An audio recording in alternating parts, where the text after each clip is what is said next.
Hello and welcome back to another episode of the Betting Bankers. It is the return to normal football after an international break, so there's the leagues are kicking off now tonight, and we're looking forward to a bit of action across the various European leagues. So we've got a few bets on tonight, maybe not as many as we would have had in previous weeks, and then we're going to do some previews of the many entertaining leagues that are on over the weekend. So maybe, Slats, we jump to you first, kick off your Friday night action. I know you've got a couple of things picked out. Yeah, sure. I've just gone for one single in the Dutch league. PSV are playing at Volendam. So it's early days in the league yet, and it's kind of hard to know, exactly what's going on. But as it stands, PSV are in 8th and Volendam are in 16th. And just looking at their kind of recent form stats, PSV have won, I think, 2 of their last 3 away. Volendam have lost 2 and drawn 1 at home. So they're not exactly going well. As always, in the Dutch League 2, going for goals, both teams to score, but adding a PSV win to that is 7-1, so it seems pretty decent value based on that form. Yeah, I mean, I'm no expert in the B League down there, but it just seems a surprise that any variation of PSV would be such outsiders in this game. But 7-1. Yeah, I was just surprised to see it, so I just jumped on it. I didn't bother. It's one of those ones you could end up doubling it up with some other even money shot or odds-on shot that would let you down. So I said at 7-1, it was worth just sticking it as a single bet. We were discussing it offline. It's exactly the mistake I made. Gary, I think, might have had a winner on that horse, and I backed it along with a few other items, including the Rennes French match to have over 2.5, and of course it finished 1-1. So my Friday night act is dead before we even started. So it's a little bit frustrating. What have you picked out for us tonight, Gary? I've gone for Watford to win away to Derby. Derby have been knocking form this season. Watford obviously relegated last season, but still have the nucleus of a decent squad. So they were 11-10 away from home. I thought that was a good price. Kylian Mbappe to score anytime in PSG versus Nimes. A slight bit of an assumption, I haven't checked. Time to check Mbappe to score back in earlier, so I'm hoping he's starting. I assume he is. So he was 10-11 anytime. Over 2.5 goals in Brescia and Lecce. So Serie B usually plenty of goals. The sides are evenly matched. I was going to back Lecce just in a single. I think they were about 15-8 in a single, but I went for the goals instead. And then in Ireland, UCD are playing Cabinteely, so I went for UCD. As it kind of went live, the UCD game went kind of suspended, awaiting the result on Betfair. So I've actually just been trying to find some way of getting an update of the scores for that. But that's 15-1 for Ireland, which should hopefully set us up nicely for the weekend. I often find with those suspended in play ones that maybe one of the team's official Twitter page or something might be the best place to get updates. I think I've said it to you before, but any of the Waterford games in the League of Ireland, they nearly invariably go like that. So they just must not have the data feed that all these bookies use to buy. Yeah, I think when they don't have anybody at a game, then there's no chance of you getting the in play. I wouldn't have been it's only 15-1, small money on it, so I wouldn't have been cashing out anyway. But it's just You mentioned that Brescia Lecce game. That's the one I picked out myself. So it was a strange one. I kind of just instinctively went Lecce, but then when I was talking to a few people about it, I was kind of having one of those Freudian slips up, and I kept saying Brescia is the team I would have backed, and then because I couldn't kind of clarify that in my head, I've actually just stayed away from it. I do think your goals component is pretty nailed on, even though the Serie B has been pretty flat this year. I think I don't know what the story is with that. It's been so it's gone from being a goal fest to hardly having any goals, which is strange. It was strange, and I know we'd looked at it in a different context about backing goals in the the first match of the season, the Monza game. And I watched that, and it could have easily been 3-3. There was so many chances. Ball cleared off the line, the post was hit about 2 or 3 times, a penalty missed, everything in that game for goals, but it finished 0-0. And after seeing that, I just thought, absolutely, there's going to be goals in the Serie B this season like there was last season. And it just hasn't happened. They've continued to chug along and 1-0s and 0-0s, kind of what you might stereotypically expect out of the Serie B. So it's been a bit... been a bit frustrating. I'm definitely going to keep an eye on it because I think there will be value there, given the fact that it started slowly, but you can see that there's a lot of chances being created. So there might be value there kind of the next couple of weeks as teams kind of get fitter and games open up a bit and things like that, So plus as well, hopefully the bookies, they're making a fortune off everybody throwing in over 2.5 in every game, and then that line will just drift slightly, and we'll start getting those, 13 to 10s again that we were looking at last season in the Serie B. Yeah, exactly. There's been a few of them back this year looking at them, and they're 5 to 6, and they're back odds on, which wasn't really the case last year. So, speaking of which, Brescia have already scored, so I'm glad we stayed away from the result there. 1-0. That's coming along nicely. What about you? Back Lecce if I was backing, so I'm happy that I didn't go down that route, What's caught your eye, Mark Lee, this weekend? Do you have much going on? No, I mean I had a look at tonight. Like there wasn't a huge amount on. So I just did a double in the Derby game, so I actually also went for Watford to win, both teams to score. So that was that. I mean, obviously the weekend there's a huge amount on, so that's all I did tonight. But the weekend is looking juicy. All right, you were saying earlier about it's the Glasgow Derby, isn't it, this weekend? Yeah. It is indeed on Sunday. Yeah, so there's a lot on the line, and I'm glad the way you said the Glasgow Derby. As opposed to what? That's the way it should be described, as opposed to that old terminology that would imply there's some sort of how would you say equality between the clubs. Yeah. So it's big, huge game, obviously. So I don't know whether we might get into that in a bit of detail later on, but I'm looking forward to it a lot. I do think we've lost David during the first few minutes of this, so we won't be cutting to him anytime soon for his bets. But I do know that his Dutch match there, he was between two of them, but the earlier game the second game he looked at was an earlier kickoff, and I think there was at least 5 goals in that match. So sometimes it feels when you get all the goals in the wrong match that your match is going to probably suffer afterwards. So it seems to be in a slow start in this young PSV game. Yeah, the young lads. I'm just looking here. Yeah. And what about over the weekend? How that bad has started. Now Watford need to get their act together, but the Brescia goal and then Nimes have just had a man sent off, and I checked there, and Mbappe is playing, so you expect against 10 men he's going to get a few chances. So I'm fairly happy with that start after the first kind of minutes. They're the exact sort of team that would just ruthlessly destroy a 10-man opposition. A lot of teams would just take their foot off the pedal a little bit against 10 men early on, but PSG could just take them to pieces now. So hopefully you get your 10 to 11. Yeah, hopefully. Yeah. What about over the weekend in general, Gary? You have a few other bets picked out for us. Yeah, so I've done an act. Well, so I have a horse. I think we actually both agree on the horse. So I don't know. Do you want to start with the horse? Yeah. So Raisin Sand is the horse in the last at Ascot tomorrow. It's one I've been keeping an eye on for quite a bit of time. Has a good record at Ascot. Loves soft ground. So obviously run at Ascot, and the ground will be soft tomorrow. So they're in its favour. Safi Osborne is a good apprentice jockey. She takes £7 off his back. He's 14 to 1 at the minute.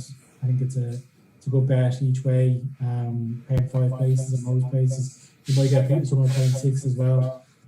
But like those races are tough, those handicaps. But yeah, I said it's one I've been tracking for a while, and I actually had it back 2 weeks ago at Ascot, but there was a lot of rain overnight and the meeting got abandoned. So it's interesting to see that that he's out again. So I said Safi Osborne is a jockey. She's riding for her father, Jamie Osborne. I follow her on Instagram, and she seems to have been riding this horse out a lot. So yeah, they obviously have a good connection. And the previous jockey, Nicola Curry, did nothing wrong. She's won a couple of times in this horse, and they had a good connection. So it's interesting that they've kind of jocked her off to put trainer's daughter up. So I'm hoping that's a tip in itself. But yeah, I'd probably still fancy the horse. So when you scroll through the card and you see that the Osborne, it's always kind of just jumps out a little bit. Yeah, I'd agree. Yeah, those. Yeah. It's gone out to 4. I think it was 10s earlier, was it, Gary? So that's gone out a little bit. 10s earlier. I've just checked there. It's 14. So my money mustn't have registered with them yet. But I think it's a cracking bet. 14 to 1. You get nearly 3 to 1 to place top 5. There's about 19 winners in the race. So you're out finishing the top 25% of the field to collect. As if those handicaps can be quite tough, but I think it has a great chance. The other one I looked at in that race was Hortazar.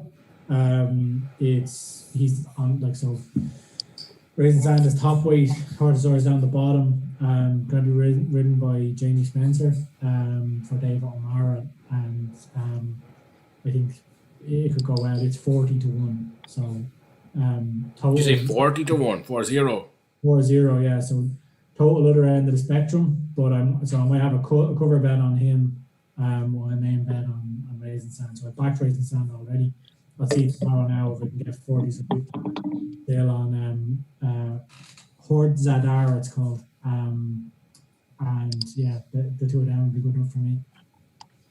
Nice. Yeah, myself, I'm looking forward to the sort of jam-packed Serie A schedule that's on this weekend. So I think we've been talking offline before about the Napoli-Atalanta game tomorrow, Gary. I think that's going to be a great way to start out the Saturday's football. So two historically goal-friendly teams, but it's a strange one because Napoli have always been such a good home team, and what held them back during all those sort of second place years where they were the nearly men was their away form.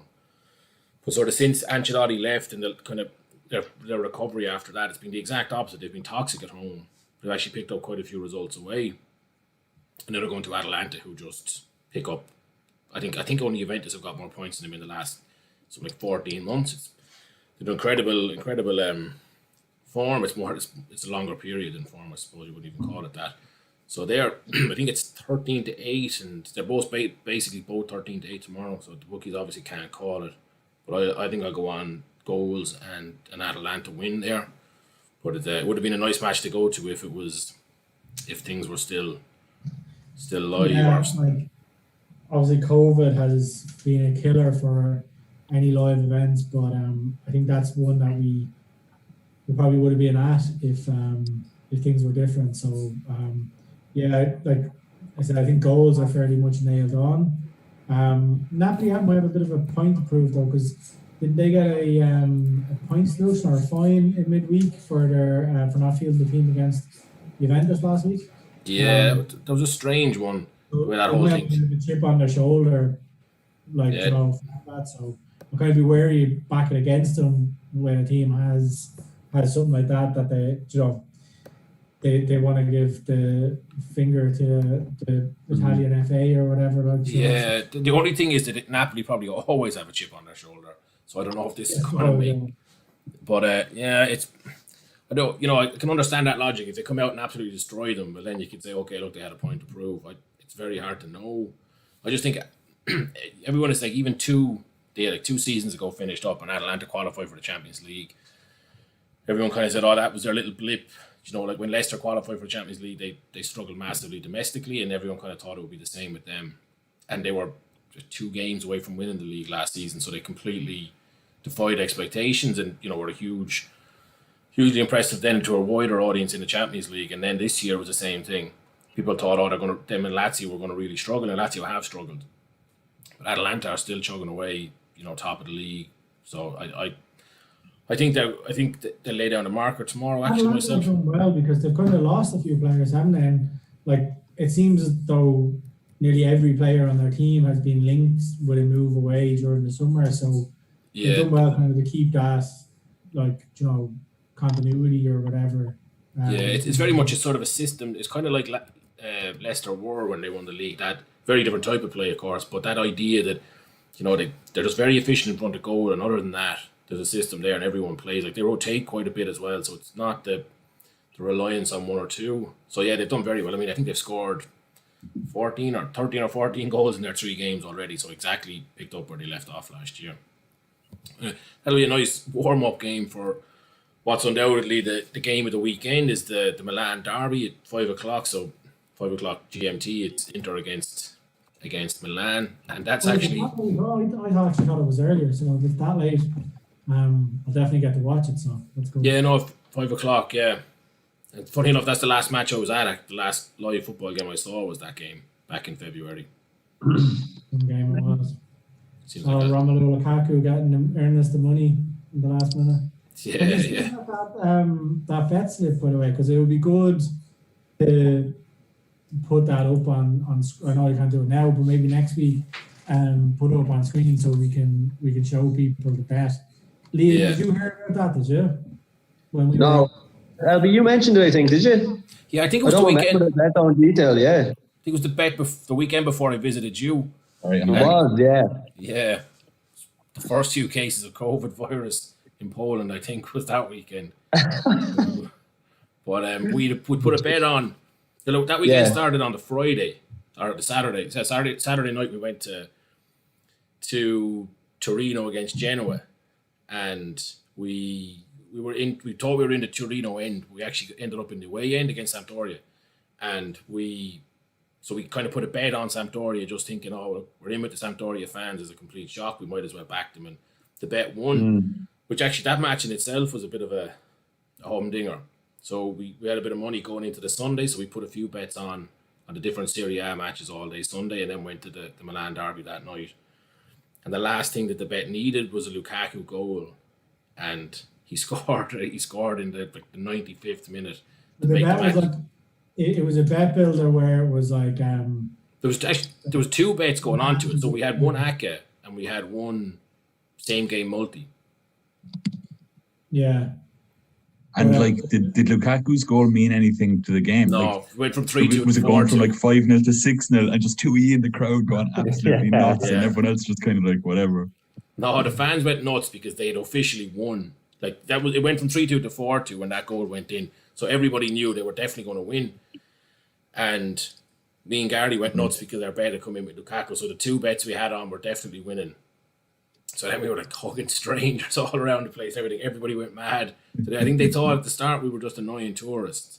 But then we were so into the game because of the bets that they took us under their wing a bit. Yeah, Liam was like, when we went in at the start, we saw people drinking beers. So I think they thought at the start we were just annoying tourists. Then we were so into the game because of the bets that they took us under their wing a bit. Okay, Gary. No, sorry, I'm happening on my PC. IT issues. Yeah. So when we went in anyway, everybody else was drinking beer and we couldn't find it.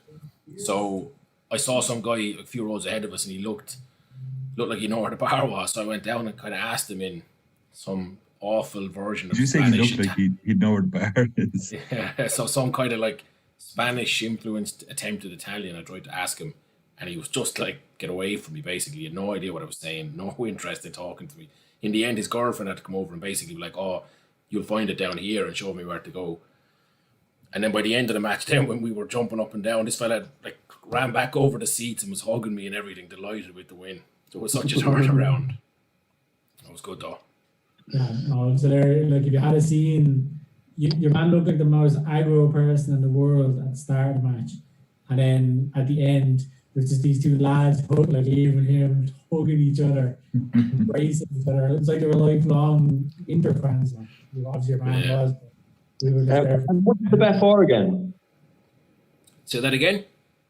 How much was the bet for? How much was it for? Oh, how much did we win on it? I think we won probably about maybe 700 quid. Yeah. So we rolled money from Sampdoria because Sampdoria were like, they were away. I think they might have been like 2 or 3 to 1.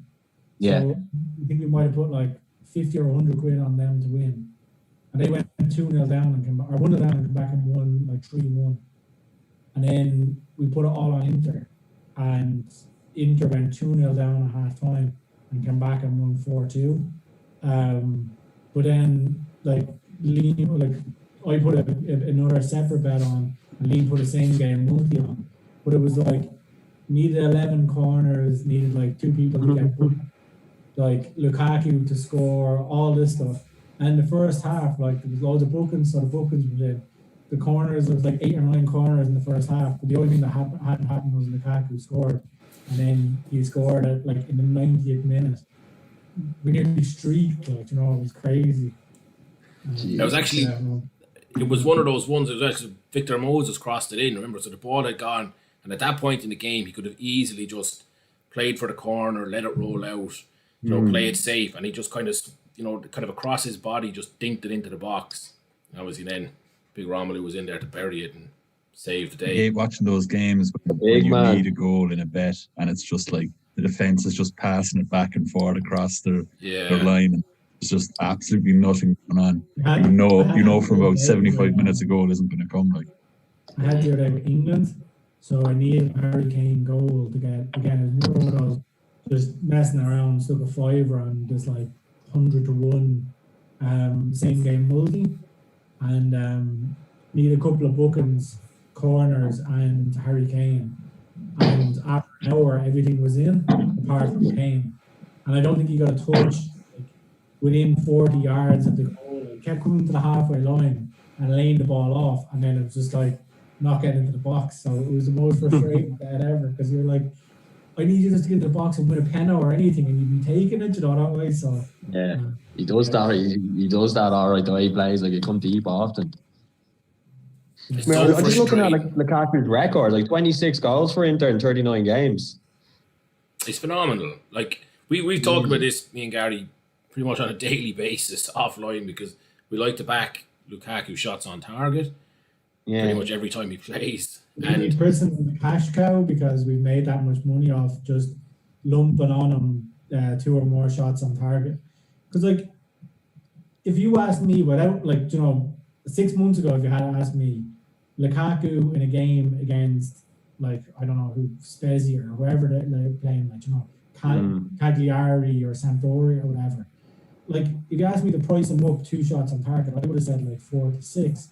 And you're getting like 15 to 8 on him to have 2 shots on target. The amount of time we've backed it, and after 15 and 20 minutes, he's had 2 shots. So he actually let us down the last time. I think we 400 quid or something on between us. And he let us down. But like, he made us a serious man. That's just how we nicknamed the cash cow. Like. The cash cow, yeah. But he's ridiculous. And he's such a kind of a player, he's not having pot shots from left, right, and centre. Like, I'd say the percentage of his shots that are on target, I'd say most of his misses are just into the keeper's hands. He's never just flinging them wide. We've backed him for 2 shots on target in the last kind of 2 months, and his 2 shots on target have been goals. Between I think it was in the one of the Europa League semi-final. Goals, Sounds like you're missing a trick not backing him for 2 or more goals then. I know, yeah. About 6 to 1 or something. So I'm just going to go in and actually check what he is tomorrow, because I'm in that derby. I'll be thinking of an upset tomorrow, as much as you could call AC Milan winning an upset. But I think I'll be back in Milan tomorrow, and that there's been a lot of issues with Eriksen's not right. I think Sanchez is injured.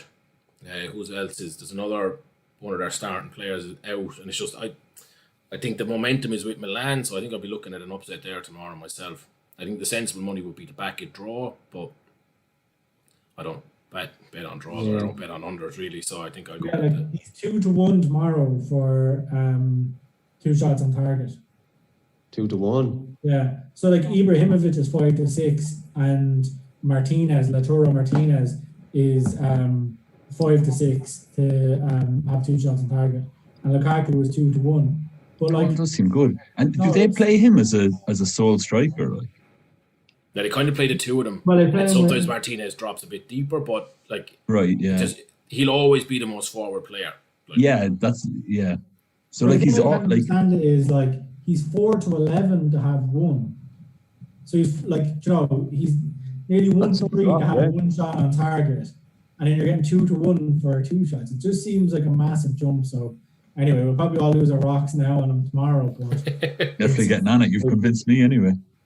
But it's a strange one. I wonder. First of all, I think that they might be looking at these shots on target markets as like a lost leader for the bookies, because like they didn't exist before. I don't think. I certainly never knew. No, they're new. Yeah. All bookies don't do them either. So yeah, and I think they're just looking at going right. If we lose, instead of having 110% take on them, we'll have 90%. It just they don't really care, but get everybody using them, and then the odds will just go like 2.5 goals, and the odds will just fall away over time, and then it's just going to be another cash cow for them. So, but some of the players are just comical. Like you said, 2-1, and he probably has. I mean, probably doesn't now if you're looking at the odds, but I can't imagine he has that many fewer shots than Martinez. But anyway, we'll be all over that one tomorrow. yeah. Like, is the websites that keep that level of stats that you'd be able to see, say if you wanted to just pull up Lukaku's goals, like what percentage is, goals is he scoring per shots on target, like your goals, headers, I know UEFA keep very good stats for their competition. So Champions League, Europa League, all that kind of stuff.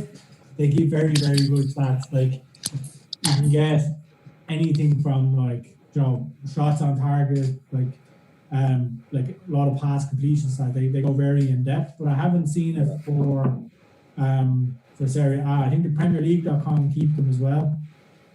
So do Arca do any public stats?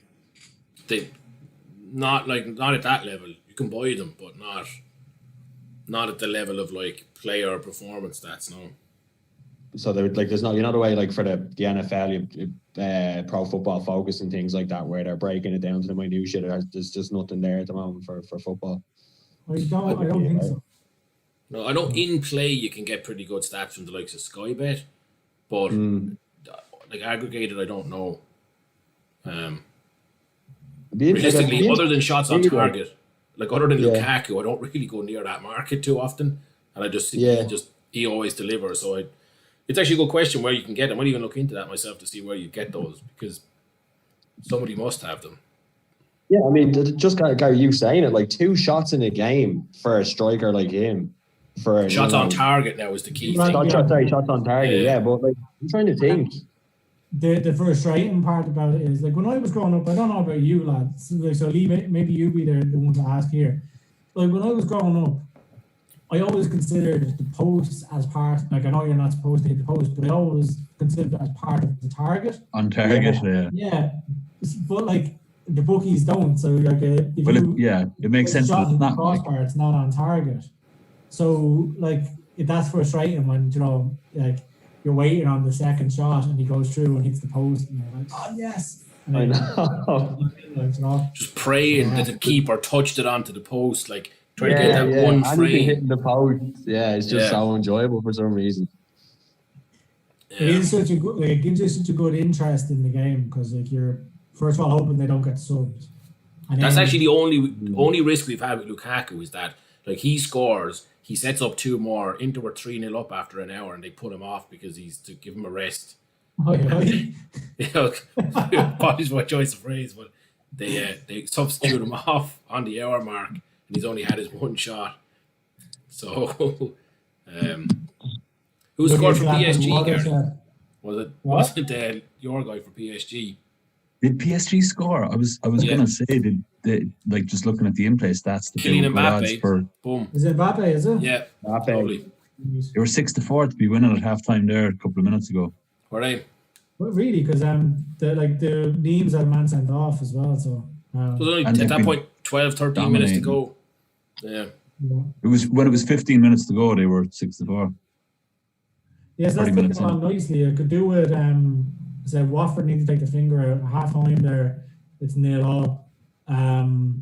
There doesn't seem to have been many goal out opportunities there from looking at the stats, and then I said the UCD game.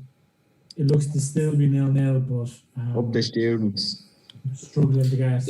In the championship, though, Gary, like all English football, it's such a second half league or country for goals. Like, if you were looking at, a Spanish match and it's 0-0 at half time and you've back goals, you'd be kind of going, oh, God. But in England, I'd say it must be 2-1 second half to first half for the amount of goals that come in. Definitely feels that way, doesn't it? Yeah, so I'll be happy enough to, if you're looking for one goal, basically, I'll be quite content waiting 0-0 at half time. So Some of the Premiership 3 o'clocks, like 5 or 6 games on at the same time, and there might be 2 goals across them in the first half. Yeah. Yeah, it's slow. and then more than 2 in the second half. So I'm looking at the stats here for the shots on target so far in the Premier League. So what? 4 games played, 3 games played. yeah, Harry Kane first 10 shots on target. Calvert-Lewin 9, Mikel Antonio 8, Harvey Barnes, Mo Salah. those two, Stoner on 7.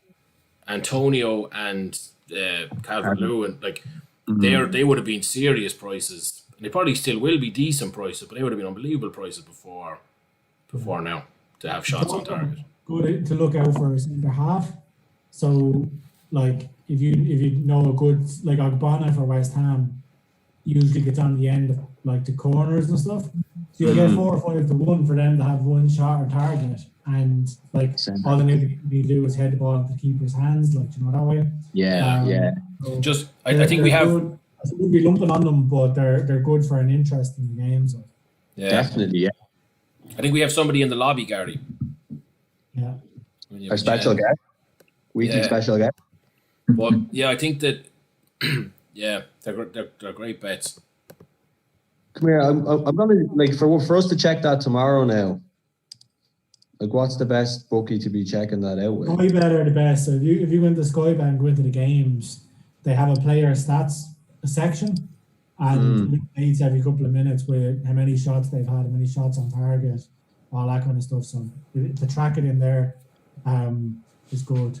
But they don't actually offer the market themselves. Like, No, they offer as part of their, like, do you know the way they do request the bets or whatever? Yeah. So they build that bet, they'll have it in there, but they don't let you do it actual as an active market. But Betfair, Paddy Power, I think Bet365 let you do it in singles. And as I said, 2-1 with Betfair for Lukaku. It's a great one, actually. Do you know, sometimes when you're looking at a match and you think you kind of have a feeling, but you wouldn't want to call it. Like, say that Lecce Brescia match now tonight, that type of match where you kind of give you a lot of goals, but you don't really know which way you want to put your money. That shots on target is a kind of a nice one as well, because it's priced. You get much more value than you get on the over 2.5. It's, similar idea. So I like it. Yeah. All right, PK. Well, guys, sorry for joining late. No, it's all right. Well, hello, Pete. We've just been going through our best bets of the weekend. So do you want to give us an insight into yours? Yeah, I'll just have to put them up here. Sorry, I guys. can put you on the spot. Yeah, no, you tell us when you're ready, PK, and don't pay attention. No, to Gary. no, you're good. You're good. You're good. I just have to. Yeah. So I think I found a good value treble in football across the weekend. You'll probably disagree with me on this one, Gary, but I think Sheffield United are a big price at home to Fulham at 11-10. We're due a result, and Fulham are dire. They're just like 5 games in, and you can hand them the I'm happy relegation. to know, PK, that I 100% agree with you, because they're my nap for the weekend. I'd be cashing out of that bet, PK, if I were you. Gary's on it as well. So 11-10, I think, is an unbelievable price for John. Like, the only thing that can that is a doubt in my mind is the fact that Fulham have Loftus-Cheek now, so he might improve them. But I mean, they can defend, and he's away from home. So as good as Loftus-Cheek is, he's not their problem. Or he was, that wasn't where their problem was. Yeah, the problem was defense. Like so, yeah, no, I 100% agree with you. I had them in my ACA for the weekend as well. So not to hijack PK's moment here, but we actually covered Fulham in the Premier League preview stream that we did, and that was actually my question on Fulham, was that will they have learned their lesson, because they were a great championship team. They came up 2 seasons ago and played like they did in the championship, so open. They got ripped apart for 38 games and went straight back down, and they played the same in the championship. They were really impressive, really attacking, but very open. They got away with it. They came back up. We said if they play like they did the previous time, they're going to go straight back down again. But hopefully they've learned their lesson. They'll be a bit more kind of prudent. And like you said, 5 matches in, you just know it. I just don't see how they turn it around at this point. I think they're going to go straight back down with a miserable point. So. Yeah, but they don't have the players either. That's the problem. They didn't exactly improve the squad either. Mitrovic is all right up front. He's going to be he's a serious threat from dead balls, massive. But he's already been proven that he's just not Premiership quality really out now. And he's not going to chase balls all day either. He's not the fittest of guys. So Loftus-Cheek is an improvement in midfield for them, but they don't have the protection in front of the back four, which is dodgy at best too. So yeah, I don't see how they stay up in general. I'm hoping that Sheffield United come out of their rut. I don't know if they've scored a goal yet in the Premier League. But at home to Fulham, you'd have to suspect that's their best opportunity, and they're already looking like they're in need of points too. So they need to pick up these 3. They've actually struggled since the lockdown. They were terrible at the end of last season as well. But I think they're missing their starting centre back pair in Egan and O'Connell actually. So that is maybe factored into the price. I just hope that they don't have that much to do with the back. Sounds like it could be a good match for goals. Both sides, both teams. Both have struggled to score also, that's the issue. I know Fulham have had a couple. Yeah, but Fulham have conceded a boatload. I think my prediction I said was 2-0 Sheffield United. I'm just hoping they're very, Sheffield United are good at defending anyway. They just haven't been able to do anything up the other end of the pitch this season. I just don't think Fulham have anything to offer, especially away from home. As much as they might put up a fight at Craven Cottage, I don't think they're going to be any good on the road. So Fortress Craven Cottage. Yeah, just against Fulham all season. But the Jets in the football, the NFL, you can just bet against them all year. Yeah. Although I can't believe that the price, I would have, even though Sheffield United haven't won a game, they've kind of, because we had a disagreement about them a couple of weeks ago, and they've been on. You were right. No, I was right that day, but they actually put up a great performance, and they were kind of unlucky to lose. And then they played another match. I don't know who it was against, I forget. But I remember thinking, I think it was against Villa they played, and they were unlucky in that game. They had a man sent off early, and everything went wrong with them, but they still kept themselves in the game. So they've kind of been a team that I've been saying to myself, they're going to be a price one week and catch someone out. But I was more expecting it to be catching a West Ham or Southampton or something like that out. Yeah. When I saw that they were more than evens against Fulham, it should be a max bet job, they gave Arsenal quite a run actually as well. 2 games ago, I think, and Arsenal struggled against them, but it's great. They still have most of the pieces from last year. The performances aren't maybe to the same level. Obviously, the lockdown affected them, as you said. The levels just weren't there afterwards. But some people have tipped them for relegation now, and I don't think that's the case. I think he's too good a manager, Chris Wilder, and he knows that set of players. He'll bring them back. I think they'll be safe, but obviously not a great start to the season. But I think they still have the core players that'll bring them through for 13, 14 spot, and they'll be safe enough, hopefully. Mm-hmm. I think the second part of my travel then is 2 and 3 will interest you, LB. Atalanta against Napoli. I think they're a massive price at 13-8. Napoli or whatever, they're Napoli. They're decent. I don't think it's a vintage Napoli side by any means either. Coming off a bad loss against Juventus too, but Atalanta have started the season 17 goals in 4 games. 4 away from home twice. It's just they're a steam train at the moment, and I don't know. I think that's a massive price against. I think it's just factoring in the fact that it's like, oh, Napoli at home, which they are decent at home, but I don't know if they're good. They haven't been great recently at home, Napoli, and I actually, just before you had joined in, I actually mentioned Atalanta as one of my bets of the day tomorrow. I think I think they'll dismantle Napoli, if I'm honest, is my expectation. So I love those odds don't seem as if they're based on form. They seem as if they're based almost on history too. And the perception of Napoli at home being decent. Complete perception of Napoli being the more prolific team. We had that, Slats. We had that conversation many times in Dublin when the likes of United, Milan. That was the same season that Ferguson left United and they just went to pieces, and Milan just fell into absolute. They were nearly a relegation battle at one point that season. But you still go into the bookies and they'd be 1-2 against teams, and they were getting beaten 2 or 3-0 week in, week out.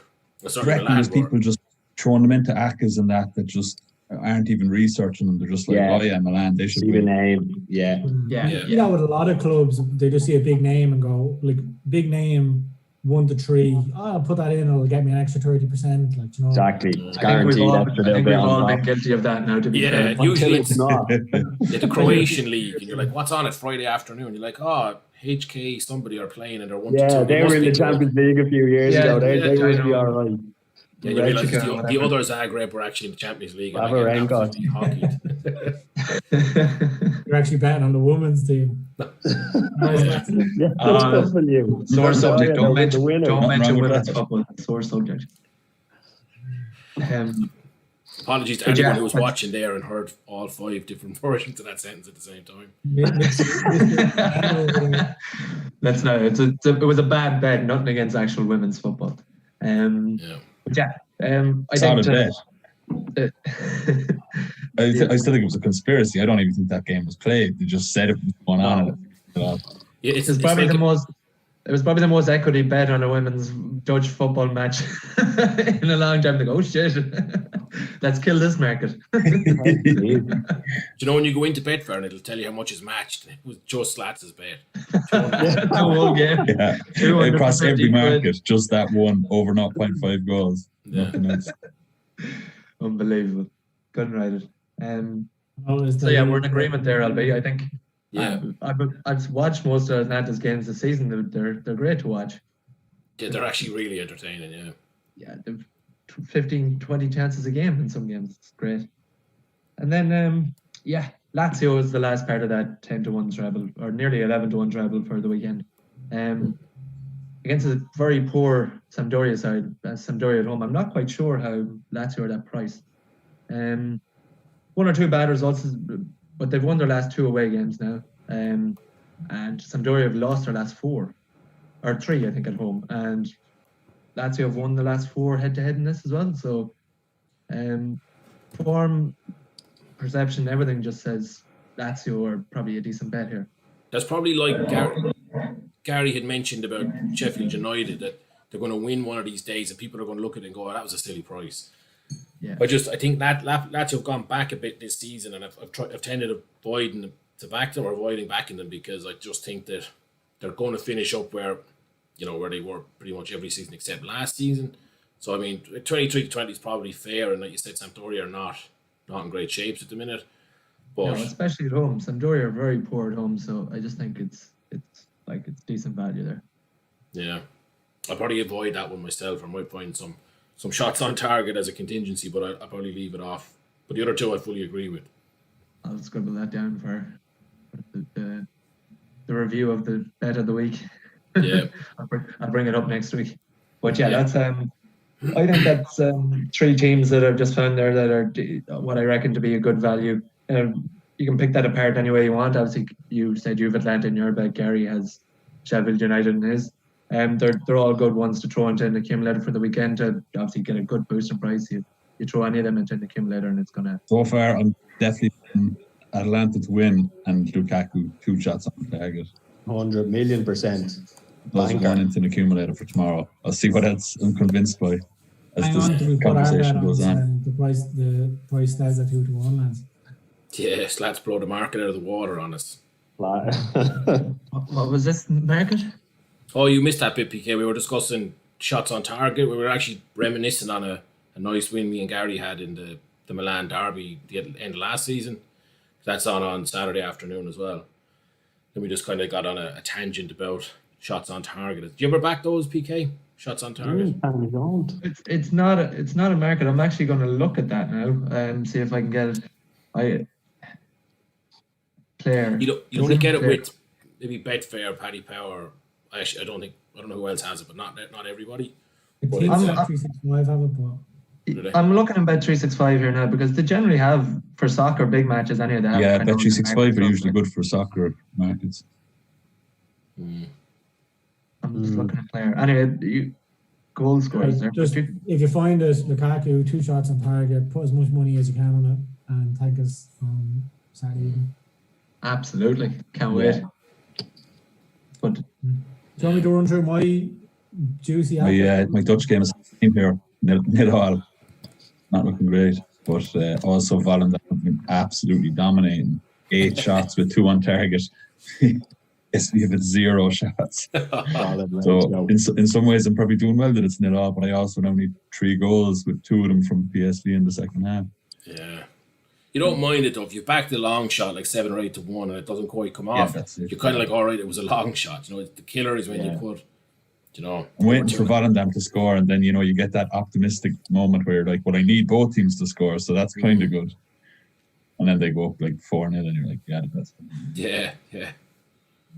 No, I can't find the shots on target market on Bet365. Yeah, I'll take a look though. I would back it for you, but I'm going to be maxing out both my Paddy Power. No, you're absolutely fine. I'll find an avenue. It must be only on Betfair. Do you get it on Sky Bet? No. Yeah, they were saying Sky Bet, PK. No, Sky Bet is good for checking the stats, but they don't do the market.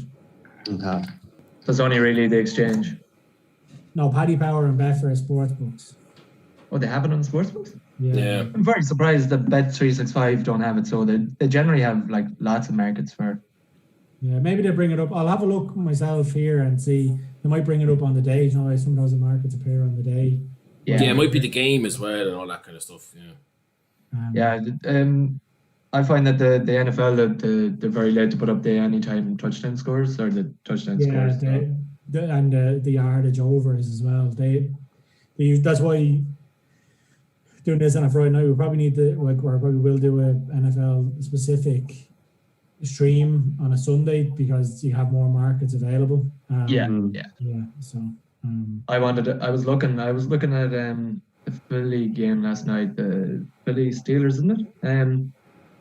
And for all the life of me, the only touchdown score I could think of for Philly was Carson Wentz, and I was like, he's probably a price. Well, I wouldn't say a huge price, but and then I went looking and I couldn't find it.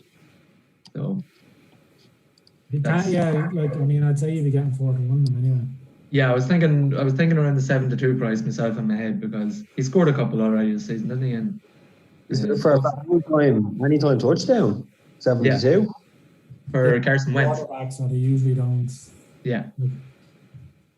Rush in. Missed Drew Brees last week. Yeah. Now that you've touched on the American football, I've got quite a few college football bets picked out, and 3 of them already this weekend have been cancelled. 3 underdogs picked out, and the matches have been COVID interrupted, so kind of a bit disappointed with that. The NFL seems to be handling it pretty well, or a lot of conveniently retested players are coming back negative every time, so it's working out well. But I don't think the colleges are able to get those false positives ruled out as regularly, so the matches are getting canned. It's a bit annoying. Presume they'll just be voided legs in any matches, though, won't they? Yeah. I was looking, it's probably better off now that I don't have all these underdogs in the same big ACA. Be happy to get my 3-1 back as opposed to, 2,700. Yeah. Gary, you mentioned you're going to run through your ACA over the weekend. I can, yeah. So, kind of spoiled the banker of it by being Sheffield United. So hopefully it gets that far first off because Sheffield United Sunday. The other 4 legs of it are on Saturday. So, I don't really bet on the Premiership because I think that the markets usually are fairly terrible. So like United tomorrow against Newcastle are 4-6, and if you give me a free £100 bet, I wouldn't back United at 4-6 tomorrow. So I think the prices are usually shocking in the Premier League. Obviously, Sheffield United being the exception this weekend, so I kind of look further down. I'm in League One, League Two. You not take that £100 and lay them, so no. I'd rather just avoid it and go. Yeah, no, I fully agree. Like I can. We've had that. I remember loads of times me and Slats would have that in the rugby, and you're like, God, you're expecting to see a team big outsiders, and then they're not, and you're kind of like, oh, but you still wouldn't lay it. You're just kind of like, oh, I'll leave it slide because, Yeah, so I've gone Fleetwood, Lincoln, both teams to score. So Lincoln are second in the league. They've scored a good few goals. They're a decent team. Fleetwood have had a fairly mixed start to the league. Like their September was shocking, but they won last week. Both teams score a lot. Fleetwood concede a lot. So I think that the game could end up like 3-2 either side. And both teams to score seems a certainty in that. So that's kind of a staple leg. Charlton versus Wigan. So Wigan again are in a little bit of turmoil. Charlton have been decent. I think they get to win at home this season, but I think they'll get their first win at home tomorrow against Wigan. Port Vale against Salford. So Salford sacked their manager. They've invested a lot in their squad, so they have a good squad. I think Scholes is going to be their manager on an interim basis. They're away to Port Vale. Port Vale are decent at home. Although they lost last week, they missed a penalty at about the hour mark and conceded straight after it. And I think that kind of knocked them. So fancy Port Vale to go back on song tomorrow. Vale at 13-8 seems very high, playing at home to a team who have sacked their manager. Like obviously a team who aren't performing. Like yeah, that's what I'm saying. Like like I think the bookies rate Salford because Barry Neville and Giggs and stuff own them. But is it the bookies rating them, or is it that what we talked about a minute ago, and people will be backing them because of that name as opposed to there could be a bit there has been an investment in the squad, and they do have a decent team. So on paper they'd have a better team than Port Vale, would you say? Or well, they would have been one of the favourites for the league at the start of the season. Salford. Vale would have been haven't been clicking like mid-table. So there's only after being 5 games, so you can't really read too much into it. But I think Port Vale at home are usually solid. They never get beaten by too many goals at home. If they do lose, it's like they lose 1-0. So they get a long way out of that anyway. But I fancy them to win. And then Mansfield are kind of a similar story. They're at home to Bradford, and Mansfield's game either finished 0-0 or 1-0 either side. So they're always good to put in a bet, particularly when they're at home. So 4 of them plus Sheffield United, 40-1. It's worth a tenner in my book. Yeah, there's good prices there as well, actually. Mm-hmm.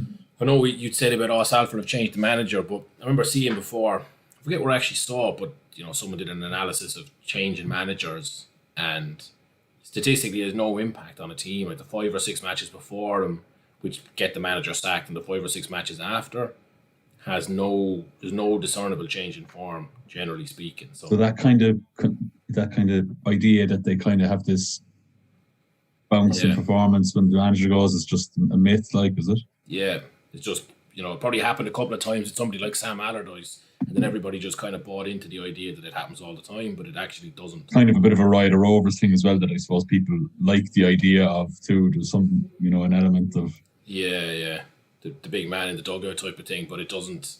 Yeah, it doesn't really happen. So I like that Salford or the Port Vale call, and especially like I said, 13 days. It just seems high there, Yeah. Yeah, I think so. But just on Salford again, there was rumours during the week that Roy Keane was going to take over as manager. So he got backed into a silly price of 1-3 or 1-4 to take over. So he still might, but he hasn't yet.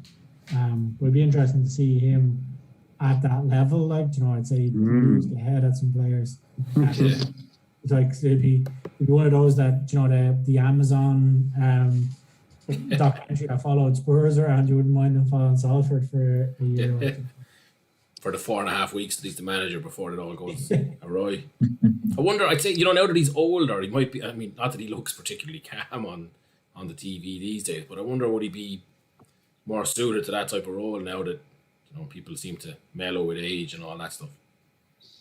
Be good to see him back involved. I don't think there's much change in him at all.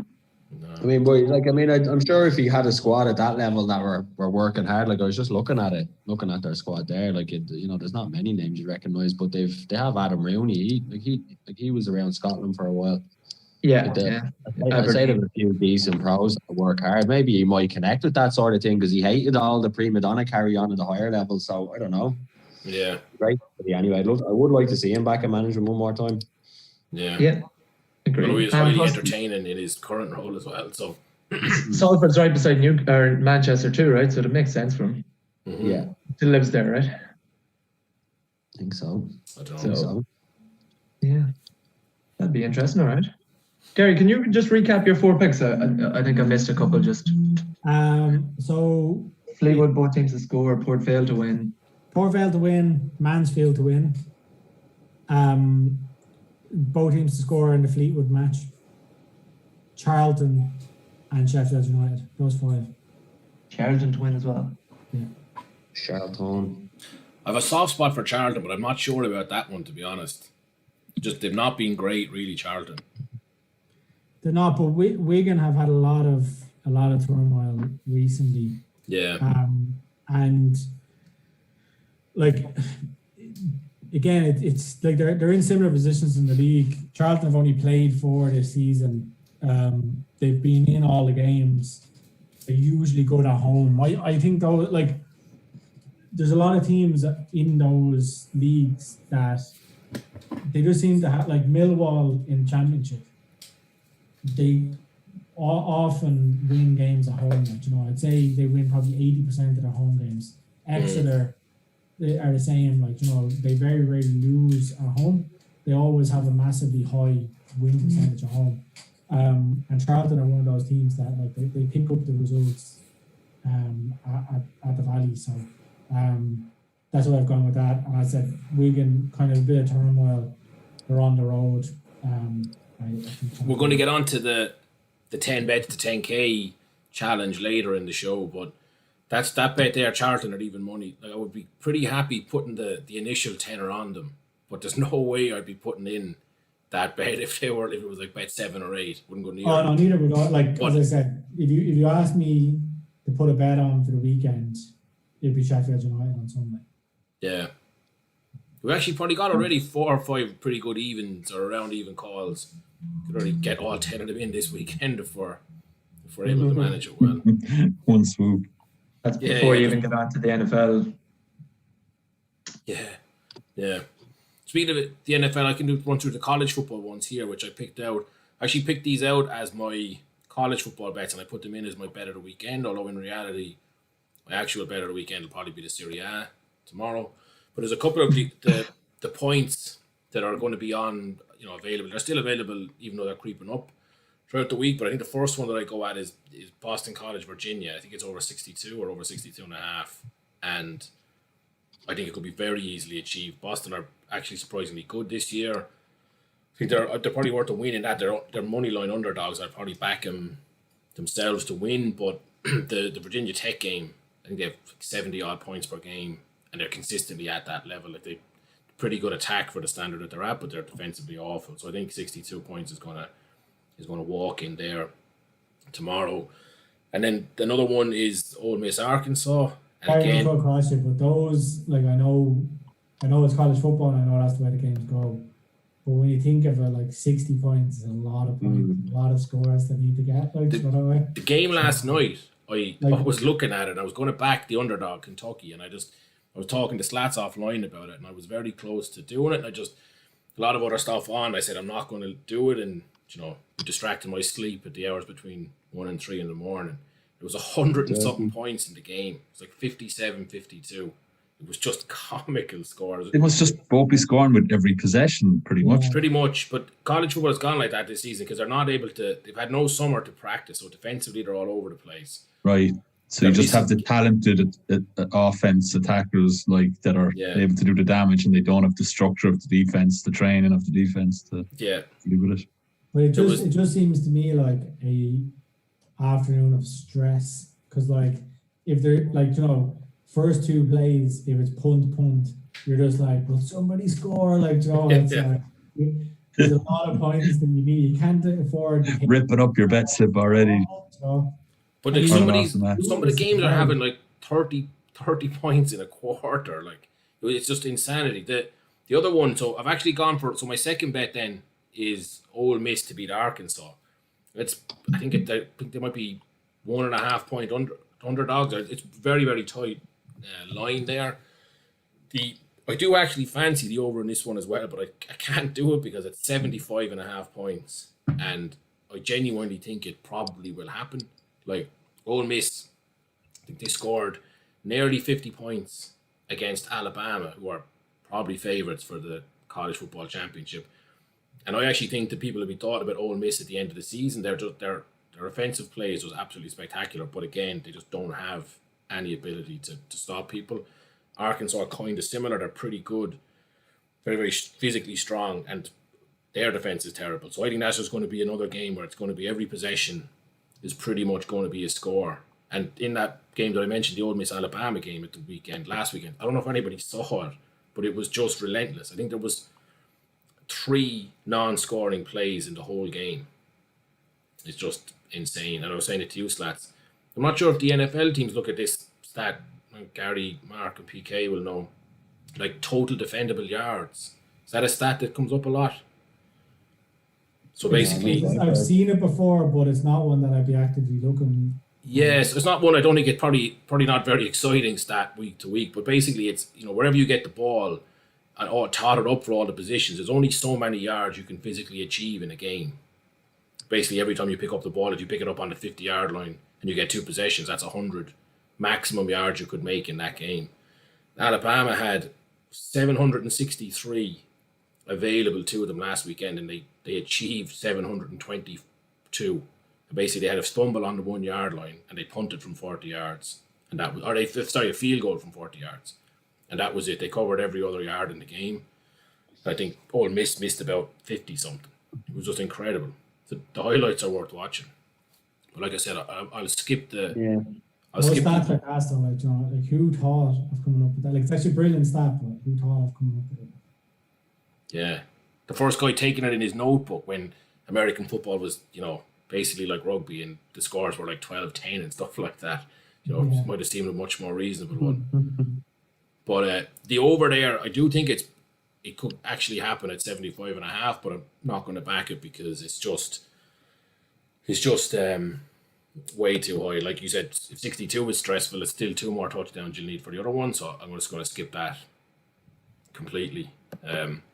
The next one I looked at was Cincinnati, but that's actually one of the 3 matches that's been cancelled, so I'm just going to skip over that one completely. And then the next one is Texas A&M at Mississippi, and that's another one where it's just 2 pretty decent attacking teams and pretty poor defensive teams. And the over there is 54.5, which my reading of that overline is that they don't think Mississippi will score much at all against Texas. I think Texas will probably score 40 points, maybe even more.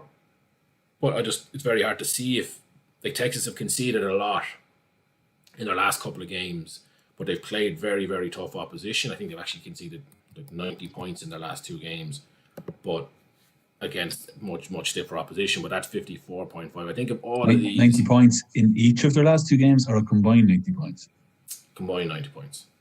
Yeah, more reasonable. Yeah, but even still, that's 45 points per game. You know what I mean? It'll be an absolute hockey in the other version, but I think that one of all the 3 that we've looked at, that one would be, if I had to pick one evens bet for our challenge, it would be that one. I think 54 is just very achievable. I mean, we looked at 100 points last night, so I think that would be the one I look at there. And then the last one is Notre Dame to cover the spread. It's actually getting higher and higher. I think it's 17.5 now. but I think they're going to absolutely destroy Louisville. I'm not sure if anyone is watching any of their games so far, but they're just not really at the races at all. The only risk with that one is Notre Dame have done it a couple of times. They've done it twice this season. The 2 times I backed them is that they get so far ahead they just take all their players off and just rotate out. But they kind of got they didn't really beat Florida well enough last week, and people were kind of complaining that they're probably if anyone who's not watching college football, Notre Dame can get a chance to go to the college football playoffs because it's the first time they're in a conference, and realistically out of conference they're never going to get there. But because they're not doing enough against the poor teams in their rota, that they kind of got a bit of a slagging in the press, like saying you got to take this more seriously. So I think they'll probably, I think they'll win by 30 points tomorrow. So I think this is the week to back. The sort of thing that would be mentioned in the dressing room before the game. Oh yeah. So it's a regular thing in college football that they will talk about. How do Notre Dame still recruit players? Because if a player goes there, he knows that he's got a 1 in 5 chance at another school to get a college football playoff shot. He's got no chance at Notre Dame because they just don't get looked upon kindly by the polls. But this year they can because they're in a conference. So I think make a really bad joke there and say that's because they have to travel all the way from France. But hey, yeah, probably we'll take it. Yeah. I'm actually surprised I got that reaction because in my head it was funny, and I was like, "This is going to be funny." Chase Claypool came out of Notre Dame this year, though. 2nd round pick, right? Yeah. Yeah, no, they get great players. In reality, it's just that they never finish in the top 4 because they just don't get the nod. But I think they'll know that this is their chance. Some of those guys in the squad who they probably won't be happening next year. So I think they'll go to town. We were actually supposed to be going to see Notre Dame in Dublin, weren't we? Yeah, I had tickets for that, and they got. Were they playing? Who was Navy? Navy. Yeah. Navy blue. Another victim of COVID. Yeah, it's a killer. That was. Oh, it was the season opener. So. Yeah, so I think that tomorrow. What game did we go to? I'm thinking about it now. I can't even remember the game. I just remember being in the pub beforehand. Penn State against Florida. Yeah. Gators. Kroger. University of Central Florida. Where were we in Queens, wasn't it? In Queens, yeah. The Gators. The Gators, yeah. Yeah, there was a All Ireland hurling semi-final replay played in the Gaelic grounds in Limerick because of it, right? Yeah, the purists went nuts over that. Or wait, was that Mayo? The Gators actually played in Dublin, yeah. Say that again. Yeah. The Gators played in Dublin, did they? In Croke Park, yeah. It was the year that Penn State had their the fallout of their scandal and scandalized. But it was like it wasn't Florida. It was like University of Southern Florida. Southern Florida, whatever. Yeah, it was the Gators. Yeah, that was an entertaining game, but the weather didn't really help at all. Did we see any NFL players? I wasn't paying that much attention. I'll check it now. I don't think we did. That's why I think Penn State were probably too big for that kind of game. Except I actually literally can't remember that game. That's funny, isn't it? I just remember I have a flashpoint from Queens beforehand, and that's it. The rest is just or even after, it's probably a blur. I nearly stepped out in front of a car that day, so I remember it vividly. After the game? Yeah, walking back into town. Yeah, we walked back into town. Yeah. I remember that. So anyway, they're all in and around evens, as most college football bets are. So they'll be my picks tomorrow. On that. Did we go through your weekend bets, lads? We didn't. No, I'd like to because one of them is actually in play. So I'm waiting for it to. You're on a good chance. That'll be a good chance, so. Yeah, well, they're actually winning. So with the weekend it's in it, it's the two rugby finals, European finals, the Challenge Cup and the Champions Cup. The Challenge Cup is on tonight. Toulon are playing Bristol. Bristol were favourites for Toulon were 6-5, so they're not massive underdogs. But with it being in France, I just kind of figured, they've a bit of an advantage there. It's only an hour down the road. The stadium it's in is only an hour down the road. Bristol have been decent, but in the Champions Cup they weren't really massively challenged. They had a pretty easy route to the final.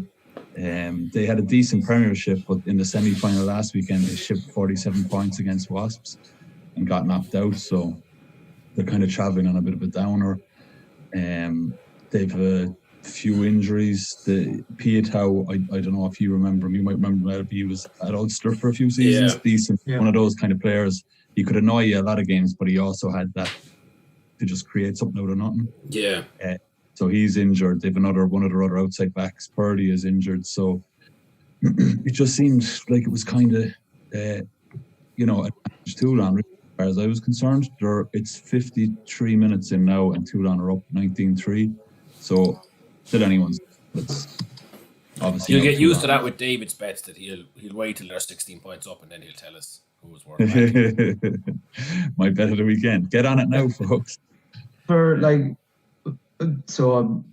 don't follow rugby that closely anymore. What happened to that the last couple of years? Basically, their rich owners stopped spending money on them. That's it. Stopped bringing in players. And Bristol are actually a big money team at the moment. And they've Pat Lamb, the ex-Connacht coach, running the show over there. They paid him big money to take him away from Connacht, and they've brought in players, but they don't really have that kind of pedigree or experience. It's their first final, and it's like Toulon are 3-time winners of the Champions Cup. That stuff does seem to kind of matter. Like, it does seem, that you don't tend to kind of win your first final sort of thing. Maybe as a Munster fan, I'm just saying that. Yeah. That Toulon money thing was such a strange one, because wasn't it like a standoff with the FRU, and then he kind of, or the French, the organisers, and then he kind of won. Like, they backed down, but he still just had his huff and just pulled all the money. Yeah, basically. I think he just got fed up with the whole thing, because everyone was just constantly against him, and he wasn't really getting any respect. Even when they won, it was just like, oh yeah, you've kind of paid for it. Even though there's other big money French teams there, they just kind of came so much out of the dark and brought in so many players. They were just like a barbarians team more than anything. Like, me and Gary have talked about that a few times before. But in football, like certain teams, like this year, like Leipzig, were getting such a slagging about their approach. But people just seem to sort of pick and choose which teams can have loads of money and which teams can't. I don't get it. Yeah. I think it's just that, you don't see it with, Man United or whatever, or Man City. They're not called, Man City aren't called, fucking Oil Baron City or whatever. I think it's the fact that they have the Red Bull in there that is the big problem with Leipzig and Salzburg, is that people just look at it and go, right, franchise model. They're just kind of sellouts, that way. But it's the advertisement side from the corporate point as well, though, right? The bit, sorry? There's that's why they won't take it out, though, is the advertising from the corporate. Oh, exactly, yeah. Sure, why else would they do it? They need their company at the end of the day. But I think that's what really gets the Germans, is that, it goes away from their ethos. But you can't argue what they're doing, in terms of investing in youth players. And, I think half of the German under-21 squad is coming from Leipzig, that way. Yeah. Probably a good few of their, Werner and stuff, good few of their senior squad as well. So, it's easy to throw mud at. I'm still not quite sure whether I like it or not, but as you said, I'd be there's probably 50 examples across the Championship and the Premiership of, but left, right, and centre. Calling it RB, okay, it's not ideal, but there's way worse things happening than that, and I just think that you're looking at the Premier League saying, Charlton here, they're running out of money, and then the money that gets spent in other levels of the sport, and every league is as bad as each other. I just think it's incredibly, I don't know, not two-faced of people to give out. PSG were getting it all throughout the Champions League. Everyone was delighted that they lost. But nobody was complaining, when City are spending that much money, or Madrid spend that much money, or even United. It's just, I don't know, it's strange. Yeah. But German, the way German, it's the amount of fan-owned clubs in Germany, I think if there's any country where there's justified kind of... But their point was, and if you ever listen to the guys talking about it, And they explain it very well. They're like, there's no way you're breaking that Dortmund Bayern duopoly in the Bundesliga. So there's no way you can get a group of people together, set up a fan base club, and realistically challenge them. It's never going to happen. So you can have it if you want, but like if there's a city that wants to have a club that tries to compete, I think it's.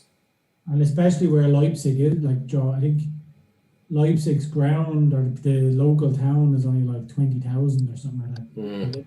So like you're never going to get a small club like that without doing the investment or whatever and working around. Yeah. Yeah. Like I kind of think it's amazing the amount Red Bull spend like on the Formula. Like I was looking at the Formula One, and like obviously there's a lot of changes in Formula One these days as well. But like the money they pump into that, I don't know how much they're putting into the football, but like they're putting to. They have one of the US teams as well. Formula One. Yeah, New York Red Bulls. Yeah. They have a team in Brazil as well. I just seen it actually last night when I was combing through stuff. Red Bull Bragantino or whatever, but I don't know. I think they just bought kind of them out. I think that club was already there before them, but yeah, And they have. It must be them and Man City own the most clubs, is it? There can't be anybody else challenging them. Yeah, I don't think so. So Bristol have back in the Friday night ACCA that I gave earlier on. It's going really well. So basically, just need 2 goals in the Lecce game. Did Watford score? Watford are 1-0 up. Nice. UCD are 3-0 up, and Mbappe scored. Now the frustrating thing is, while we've been talking, there's been 2 goals in the Lecce game, but both of them have been ruled out for offside. So Lecce scored to make it 1-1, ruled out for offside, and then Brescia have just scored. Yeah, as you were saying it, I clicked onto it. I saw Brescia 2-0, but it's gone back to 1-0. And like, I know we've had this conversation about like offside, doesn't matter, but it's been like an inch both of them. One guy, it was like he headed it in, but it was like his left shoulder was offside, and the other guy, it was like his ankle was offside. The rest of his body was on. So. If it lets us down, I'd be disappointed, but it's still half an hour to play there, so it is good though. It's one of these things where it'll swing in roundabouts, right? It's going to work in your favour one weekend. Exactly, yeah. That was my point. I was going to say that like the Serie B, there seems to be chances every single match. And I mean, if people are getting inches offside, like they're going to score those goals next week or the week after. So I think it's going to kind of, the longer it waits and then explodes, the better prices we'll be getting when it does. So I'm happy with that. Anyways, lads, what's your second bet of the weekend? Presumably the other rugby UCD to win -1, I suppose. Now that we've seen this. What is it? UCD to win -1. Well, bloody Bristol have come back to 19-all as Gary was waffling on there. So I need to get my second bet spoken through before they end up winning. Are they 19-all? That's some turnaround. Yeah, well, it was 19-13, so they got 2 penalties, yeah. I thought you said 19-3, sorry. How did I actually? And you were like, they're still in it. 19-13, no, and they've just got a try, so they are now 24-19. Yeah. God, if only they head on a little bit, we could have skipped that one entirely. So, the second bet anyway, which was the main one I kind of wanted it back. Now he says it, yeah. is Racing 92 are playing Exeter in the final. Now, when I saw it and saw Racing are 9-5, Exeter are pretty much 1-2, I was shocked because these finals were both meant to be in France this year, but for some reason, COVID related, they've moved the Champions Cup final to Bristol, which is like an hour's drive from Exeter. I couldn't find any reason why they did it. Anything I found just said it's been moved because of COVID, but like nothing more detailed than that. Right. So that kind of, it does give Exeter a bit of an edge, obviously being close to home. They've a quality domestic home record in their home stadium. They're not in their home stadium, but in Europe, like I was looking into it, and they actually before this season, the last 3 seasons, they lost 5 out of 9 of their home games. But I think their domestic home form kind of it muddies the water a bit with their European home form, and people do it better than it really is. They're one of those teams. They're one of the kind of English teams that are just kind of solid, very decent, strong pack and solid every kind of position of the field. But Racing just have that extra bit of magic. They can just create a try out of nothing. They did it against Saracens in the semi-final. I don't know if you were watching it, but I love drew from Finn Russell just to get a try to kind of seal the win. Racing, again, they've been in, this is their third final in the last 5 seasons. So they have that kind of experience. They have that kind of hunger and desire for winning the Champions Cup that some French teams don't necessarily have. And I think that experience would kind of favour them a bit too. And they actually have a pretty decent away record in Europe, where other French teams don't necessarily have good results on the road. Racing actually do. Which is, I'm thinking for my suggestion of an evens bet would be Racing plus 5 points, because I was looking back and Leinster beat them in the final 2 seasons ago by 3 points. They got knocked out last year by a point to Toulouse. This season they drew in Thomond Park. They lost by 3 points away to Saracens. So even their away matches, when they do lose, it's only by a couple of points, really. That plus 5 sounds really good. So the way you described it there. Yeah, I think so. I think it's going to be a close game. I think it's a 50-50 game who's going to win. And if you're getting 9-5 for a coin toss, you're doing well. But yeah, that handicap is big for a final that Racing are going to be fighting, to the last minute. So. Yeah. That jumped out. Now, again, when I saw it first, I thought it was in France. I was going to go in heavy on that. But the fact that it's in Bristol does kind of give Exeter a chance, all right. But still, 9-5 is just too high for Racing, I think. Very good. Yeah, I like that one actually. Yeah, I was tempted by the 9-5 as you described it. But I think I might just take the plus 5 at even. A bit safer because it's not a guarantee that Racing are going to win by any stretch. It's just overpriced. 2-0 Brescia, or is that correct? Oh, it is. Yeah, sorry, I was celebrating there. Lovely. Dave's flow. Good goal. Lecce be disappointed with how they conceded it, but you won't be. Another goal and you won't Watford be. can hold on. Just need one more goal for that 15-1 to come in. So nice. Yes. So there's 8 minutes left in Watford and 25 left in Brescia. So fingers crossed. It's going to be just typical now if it finishes 2-0 with 2 disallowed goals as well. Yeah. Come that close. But Brescia have been attacking a lot, kind of end to end. Lecce they're playing good football, but they did that kind of thing where they played across the back four and then try and play it through midfield and just get intercepted, and all of a sudden there was 3 Brescia lads and your man put one in the top corner so. I think when that playing it out from the back goes wrong, it just looks so bizarre when you're watching it, and again, especially in a highlight situation when it's just it cuts on and there's a keeper passes it to the left back, passes it to the right back, passes it to the centre defender who passes it to the opposition and they score. You're just like, what on earth were you doing? It's also really disconcerting watching this game because do you know the way in the scoreboard they put the colours of the teams? There's normally 2 colours. So Brescia are blue and white, so that's fine. But Lecce are red and yellow. So every time I look down, I think there's had to be another sending off to see the red and yellow. So fingers crossed there's a goal there. Anyway. But lads, you make that rugby as you said, I wouldn't be the biggest rugby follower. I'd watch a game of rugby being on with the internationals and stuff we track. But Racing seem to be at the top and get to those finals nearly year after year. Because I can remember 2 or 3 years ago I was actually in New York and I went to watch the Leinster match there. It was probably 2017.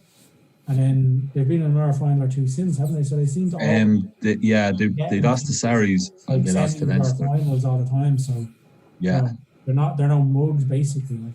I read something about that they have a poster or a picture of the Champions Cup up in their dressing room all season long. They're proper, it's one of their big goals as a club to win it. A lot of the other clubs, the French clubs, favour the domestic league over Europe, but they seem to be very eager to win it. It's mad that they can be so good, but not have or not. I don't know whether not have the biggest fan base is the right term or not, because they probably do have a massive fan base, but they don't get that big of crowds. Like myself and LB went to a Racing game about 2 years ago, and like tickets were €15, and you could have got them on the day, that way. It was, and it's class. The indoor stadium is class. Like it's it is. It's an unreal stadium. Yeah. It was such a bizarre experience. I never really had that. Like you're sitting at pitch level, right down beside the players in this blackened out room, and then the lights come on, they all run out. It was like watching WWE like or something. Nightclub or something. Isn't it? But like Zebo was, I'd say, a meter away from ours. Like we were in like the third row, and then like actually the speed of them going down the wing, you kind of got goose pimples or whatever, because they were so close. And like in football, you don't really get that clash of fucking bone on bone or whatever. Like, but I was trying to think like skin and skin or bone on bone, which sounds better. There's no good way of saying it. No, but you don't get that in football. Whereas like you were there and as you said, it's kind of like boxing or like WWE or whatever, where it's just like in your face, like so.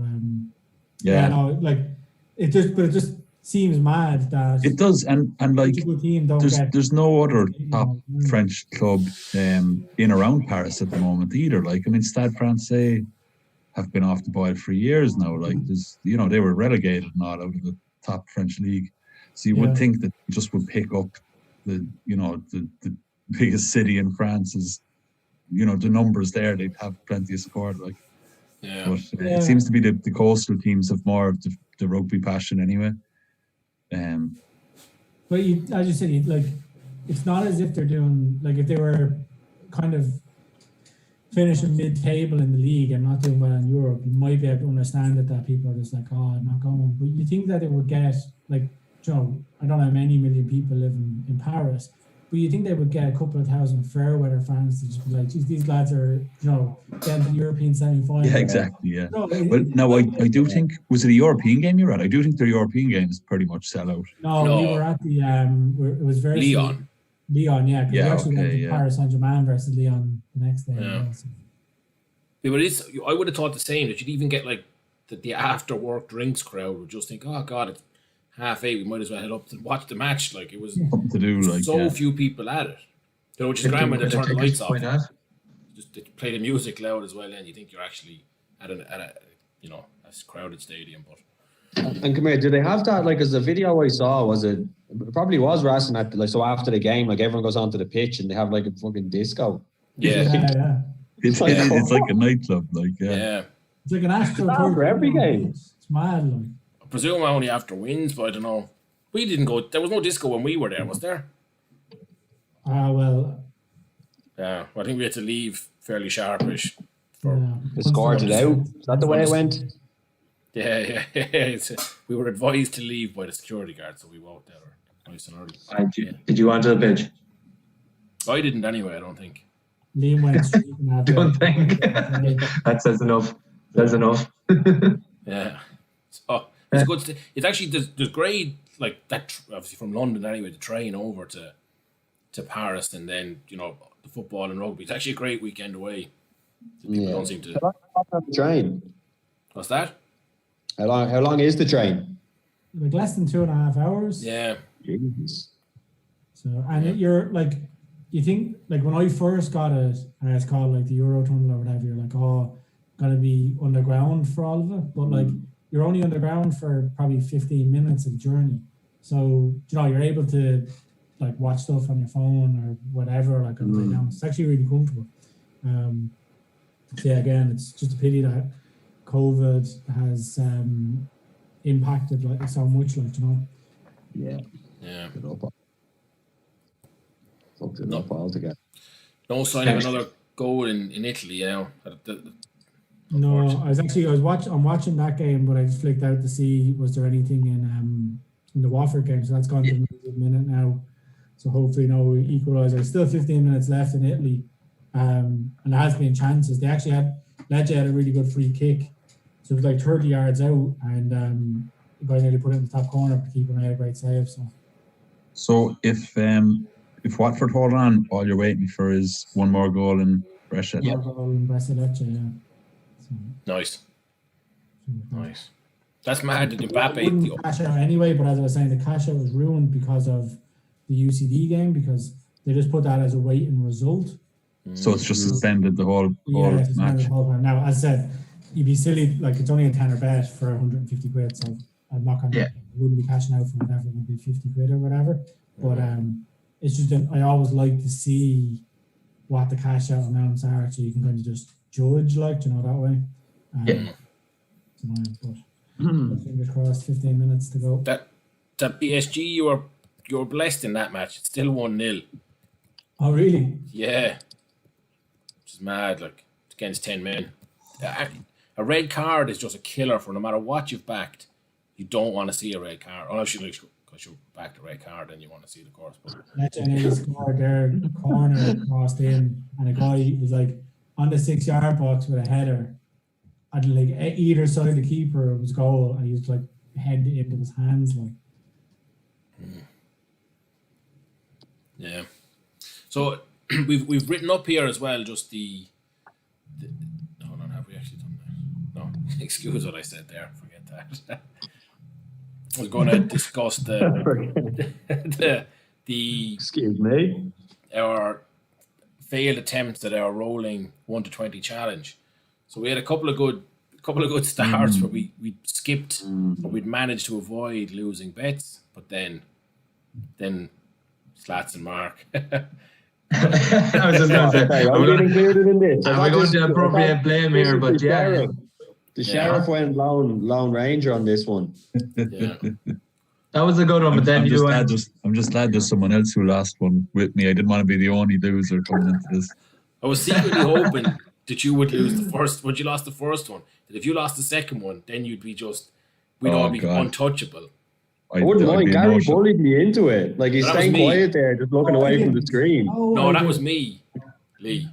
I'd actually had a couple of losses, and I had nothing live to cheer on. So I was like, "Whose turn is it?" I was so eager for it. Yeah, just any bet. Yeah, how many bets did we actually win on the roll? Nothing like 19 out of 20, anyway. But no. The first one it was actually the 20th bet that I lost on. Was it 20? Yeah. Well, if every bet had been 1.05, it was 20. But I think we had a few. God damn you, laws of average. Yeah, exactly. Statistics. I said it before that I was feeling the pressure because it was. I kind of feel once you've 20 done, then you've kind of dodged the bullet, and you've 5 bullets to dodge to get your 100 bets. Literally, we lost it on the 20th bet, and we're back in 1 to 20 shots. That's a very small sample. It's actually pretty good. We had some very good ones. Like, the amount of ones that we got in the first 2 minutes or whatever was surprising. Like, remember the ones we dodged? Were kicking back. Yeah. Like, we dodged one or two that were like, oh yeah, well, and then the market wasn't there, and then it ended up 0-0, and you're like, oh. Yeah. And actually, Lee had no chance on the one that you lost because Gary was like, oh, take a second goal in the Swindon. Was it Swindon match? Yeah. That finished 1-0 as well. So the thing is, we actually could have easily lost 6 or 7. We were very close to backing, and then because Slats didn't allow us, we avoided them and they managed to lose. But between the two of them, I'd say we only got about 27, 28 bets, did we? Yeah. Yeah. We got stuck under half a goal. We're going again. But are we going to try and broaden the markets we're looking at? Just whatever it is, I feel like we're more likely to win if we're hitting more markets than if we're just. That's what I was going to say. Diversify the sport or something like. Yeah, if we're just trying to lay, we're trying to lay 100 nil odds basically. You're going to hit a nil odd at some stage, and that But if you think about doing that, evens bets, right? 10 to 10k. If we got 5 of us here, and I say I picked the Serie A, Gary picked an English football, Lee picked NFL, you picked rugby, Slats. I feel like we'd probably get 5 right, or we'd be much closer. But if we had to pick 5 football bets. There's no way we'd get 5 of them. You know, it's kind of. I'm sure that doesn't make sense, but it's certainly how I feel when you're looking at, you know, consensus bets or selections. But like the soccer's a good. Well, soccer's a good because there's like you're about 1 in 20 and whatever. Yeah, true. But there's so many different games on across different spectrums that you like. It's the easiest market to hit, right? Plus liquidity on Betfair too. Yeah, it's easy. And plus we're back in 20 to 1 on shots. Like, I mean, in isolation, if that doesn't come in, it's bad. What other markets are there for like 1 to 20 shots? Like, well, the opposite is your unders goals, which I've looked at a few, and say if a match is like 1-0, and there's the one I saw the other night, it was like 83 minutes, and it was 1-0, and for under 2.5 was 1 to 20. So 2 more goals in the last 7 minutes. And there've been all shots on time. Well, hardly any attempts for the whole game. It just looked like one of those games that once it went 1-0, it was going to stay that way. And it did. It finished 1-0. The fear would be as soon as you go matched that there's another goal and like 6 minutes to wait and hope that there's not one. But you still have that safety net, you know, even if there's 1 goal, that there won't be 2. Yeah. The only problem with those, we talked about that already. We talked about it for the Ireland game. I think it was under 2.5. Was it in the? Was that going into the second half? No, it was maybe after half an hour. Under 2.5 was 1 to 20. Was that it? There was only 1 more shot on target in that match. Isn't there an issue with the way we do it, that these in-play markets, like it's 1 account, so in-play bets are pretty tough, right? Well, some of them would be. I mean, watching the game, like someone needs to be watching it. Yeah, I mean that's the thing. Like if you take that Ireland match, for example, we were all texting about it. You know, that's what I mean. But like, yeah. But your hours over in Canada might be affected, all right, if you're watching something that we're all asleep for. Like, I wouldn't like doing that. Yeah, MLS is surely decent bets for over half a goal, is it? Oh, It's probably never as tight as fucking 20 to 1 on. There will be. Yeah, there's some really crap teams that when they play each other, then neither of them can score. No, it's the same as I reckon the same as most leagues. Like a lot of games, it just depends on which game you go for. You used to be able to back the Leinster Senior League on Paddy Power. You still can, I believe. It's not often is it the nil all in that. No, I don't know. And the WhatsApp groups are blowing up the days there's going to be a nil all as well. Yeah, exactly. So there was an article there, or there was a club, an unnamed club, was raided as part of a CAB investigation into drugs and money laundering through Leinster Senior League clubs. Oh, really? I was looking at. I was talking with Gary and Slats during the preliminary rounds of the Coppa Italia a week or 2 ago. You're looking at Serie D teams against Serie C teams. But like some of the Serie D teams, there'll only be 2 or 3 professional players, and the rest of them will be amateurs. You're like, that has to be right. Has to be. But then you see some of the matches, and there's like you get a couple of nil-alls and then a couple of 5-4s, and you're just like, that's an. But it's so easy. Like if we're talking about, like, I don't know where they're quoting these markets, right? But when the bookies are going to that sort of level of offering bets, right, shots on target, like, even if you're a League One player, you know, like, you're not earning a huge amount of money. Like, you could, you know, there's... They don't offer in all games, though, like... Yeah. Like in the internationals midweek, they only had it for the England and Ireland games. They didn't have it for the other games. So it's only the big ones. Yeah, it's probably the only ones where they have the knowledge of the players, you know. Yeah. But the match fixing has to be right. Like, has to be. Did we ever hear more about the League of Ireland and clubs getting raided and stuff, and at Lone Town, I think it was, or Longford Town? No, there was a club close to Limerick, wasn't it? There was a game where they lost 7-0 to Sligo in the Cup, I think, last year, and there was the money was pouring an investigation into weird betting patterns, I believe. Ajay nearly scored the biggest OG ever. Like, fucking the guy volleyed the ball back to the keeper, and as you do, he went to control it, but it went out for a corner. Like, you know, if you had to miscontrol it just a little bit more, it would have been into the top corner. I was going to say that Miscontrolled a game, little bit more. two more goals for under 3.5 in that game now is 1.05. So you can see how that plays out. Like in the Brescia Lecce game. Brescia game. Now it's not one that I would actually back, but just as an example, like there's 6 minutes to go and under 2 more goals. I think your in-play tracking of shots slats is a big part of that. Like some games, games can start slow and then kind of light up later on, but they don't light up in the 84th minute. Exactly. The game might have been really open and then you get goals later on, but these, the game is over on 75 minutes. It's still over on 88. You know what I mean? So I think that, I mean, Brescia had 2 shots on target in that game, 2 goals. Lecce 6 shots on target, 0. Yeah, it wouldn't be one I'd be going for, but you'd see other games where there's only a handful of, or only a couple of shots on target in the whole match, and you're still getting. Did you say they've had 6 shots on target, Lee? Yeah, Lecce, yeah. That's some goal. 365 is showing 7 shots on target, 7 off, and 5 on and 4 off for Brescia. That's a lot of shots for it. A lot, crazy. Yeah. Like six shots on target. Like I want like doesn't come in like because it has been quite end to end. Like we backed a lot of Serie B the tail end of last season, especially. They're insanely entertaining matches. Like it's just it's gung ho the whole time. So I can't obviously based on that the finishing could be a bit left wanting, but there's huge potential for goals in those. But what seems to get us is that you get a lot of, there'll be 50 goals in a weekend, but there'll be 3 or 4 nil-nils, or 2 or 3 nil-nils, and then 2 or 3 7-goal thrillers. So, the distribution of them is hard to nail down from a punting point of view. Probably like the where is it here? I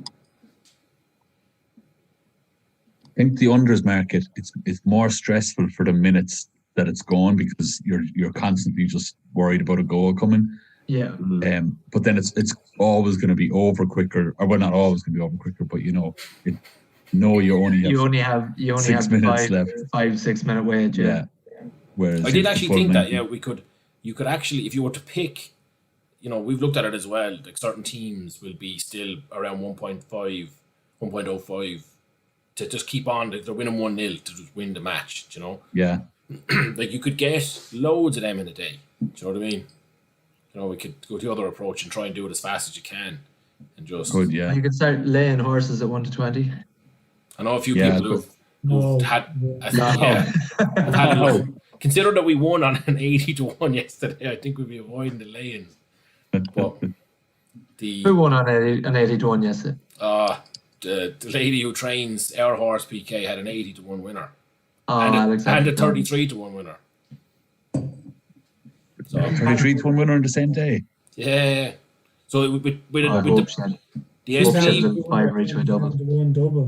But I tell you what I don't understand, and I don't know if you'd be able to shed any light on this, but like that stable must have known that horse was better than 80-1. Yeah. So how did it not get enough money on it?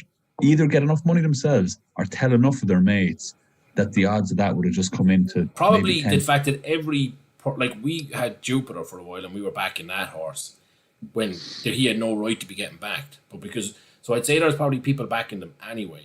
So it's not that there's just a load of zero liquidity sitting there and then people pile into this one horse. Yeah, I know. Yeah, the liquidity would be higher, so it'd take more to swing it. But an 80-1, if there was big money going in on that, it'd bring it in, wouldn't it? But I wouldn't say they would have, yeah, much to that point. Out, I don't think they expected it to win, to be honest with you.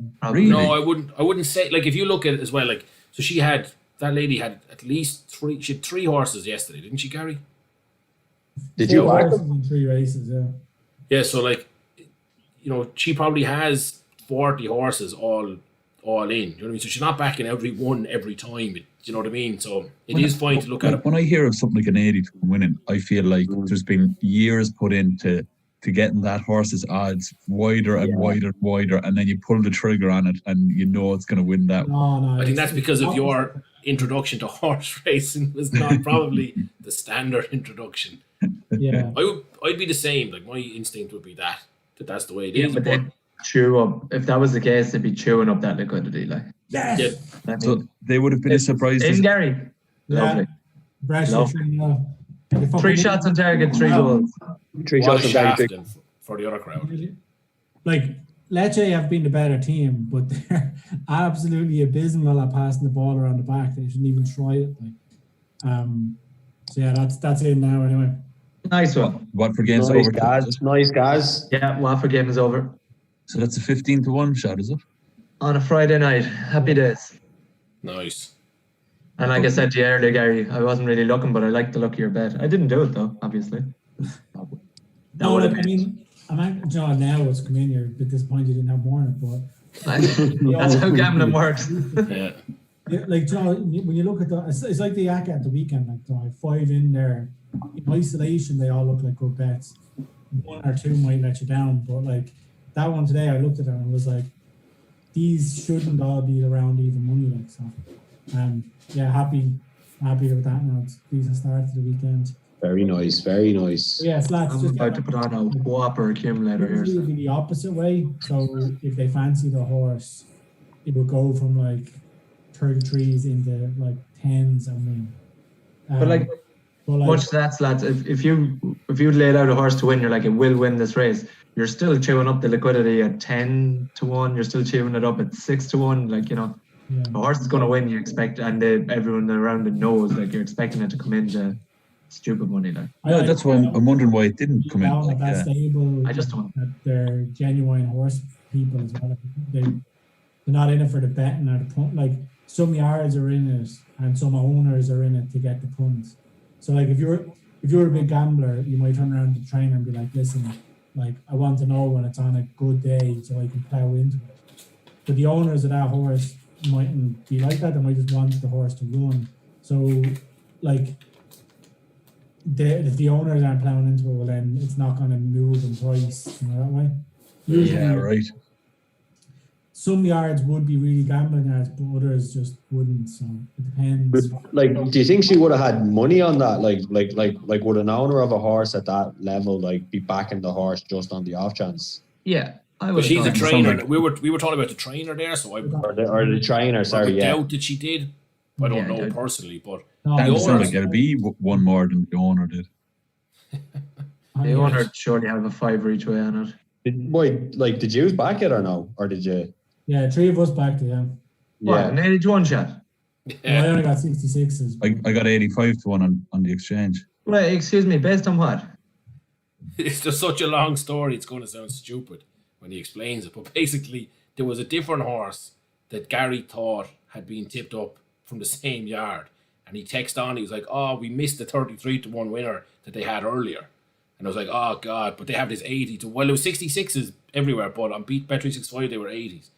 Like, oh, but they have this 66-1 runner later on. So kind of just back to thinking that, well, you know, lightning might strike twice, and it did. I'm actually looking back through the group here and I don't see that anywhere. Yeah. Well, I was texting LB at the time because he had sent me his bets for tonight. So No. Huh? maybe if you'd got your bets in earlier, PK, you might have been involved in conversations about it. Oh. Dirty laundry's out. Sorry about this, everyone. Yeah. All right. That's fair enough. But genuinely, that's what I was talking to LB about, our bets for tonight when he just said it to me about it. Yeah. I actually said it to him in the way I was like, look, you know, This it's not even isn't a tip. it wasn't even a tip. It was just like they had a horse that won. There's another horse that's big odds. You know, there was no. Imagine having that double. Jesus. So come here. Are we was going to twin- get are we going to get to know what was backed on this or what? Are we going to say it was €1, €10, €20? I did a 5 each way on it. Did something like that as well. We won 1,600 between the 3 of us, basically. Oh, Nice. Nice. PK. The double- Let me stick the PK. I would have been a euro each way max, so I would have won £100 probably. But The double Still on would've been Bet365 was 2,600, like 2,640 to 1. So it's like, oh my God. We actually talking with Gary, we were saying, like, if we'd been in the office, you know, like around people, we definitely would have been on the double. But because you kind of, you know, at home, you'd miss all that. So, yeah, Like normally when we would be working on lunch break, we'd like go down and get a sandwich or whatever, and then go and have it in the bookies. So like you'd always be in there and you'd always have like 10 or 20 quid in your pocket, and you just put like a double or treble on for the afternoon. So the amount of times that last year we did it and we got winners, like we would have like, and you know when you're in a group you kind of egg each other on. Like yesterday, my common sense came in going, geez, 66 to 1 shot, don't be putting too much on it, so I stuck a 5 for each way. But I think if me and LB had been together, it would have been like, oh, I'm doing a 10 each way, and like, oh fuck, if he's doing a 10 each way, I'll do 15 each way, and then just like won money. But we won't say which bookie, but the unnamed bookie near where we work, like we were flirting with not being allowed back in there at one point because we had a few big wins in a row. I think that would have been the nail in the coffin. I actually think the base. That's a good coffin though. Yeah, it's beautifully comfortable coffin. Yeah. Banned from my bookies because I've won too much. Take that any day of the week. Only gangsters get banned from bookies. Yeah. So we've taken a good. Come here and tell me this. So, are you missing your little lunchtime sandwiches? I assume you're not. I assume you're working from home and all that stuff. I've always liked working from home, but with this, like, there's nothing else to do. So you're working at home, but you can still go out in the evenings, do stuff at the weekend. I like it, but working at home and then just being at home and then working at home and still being at home, it's kind of a bit monotonous. No.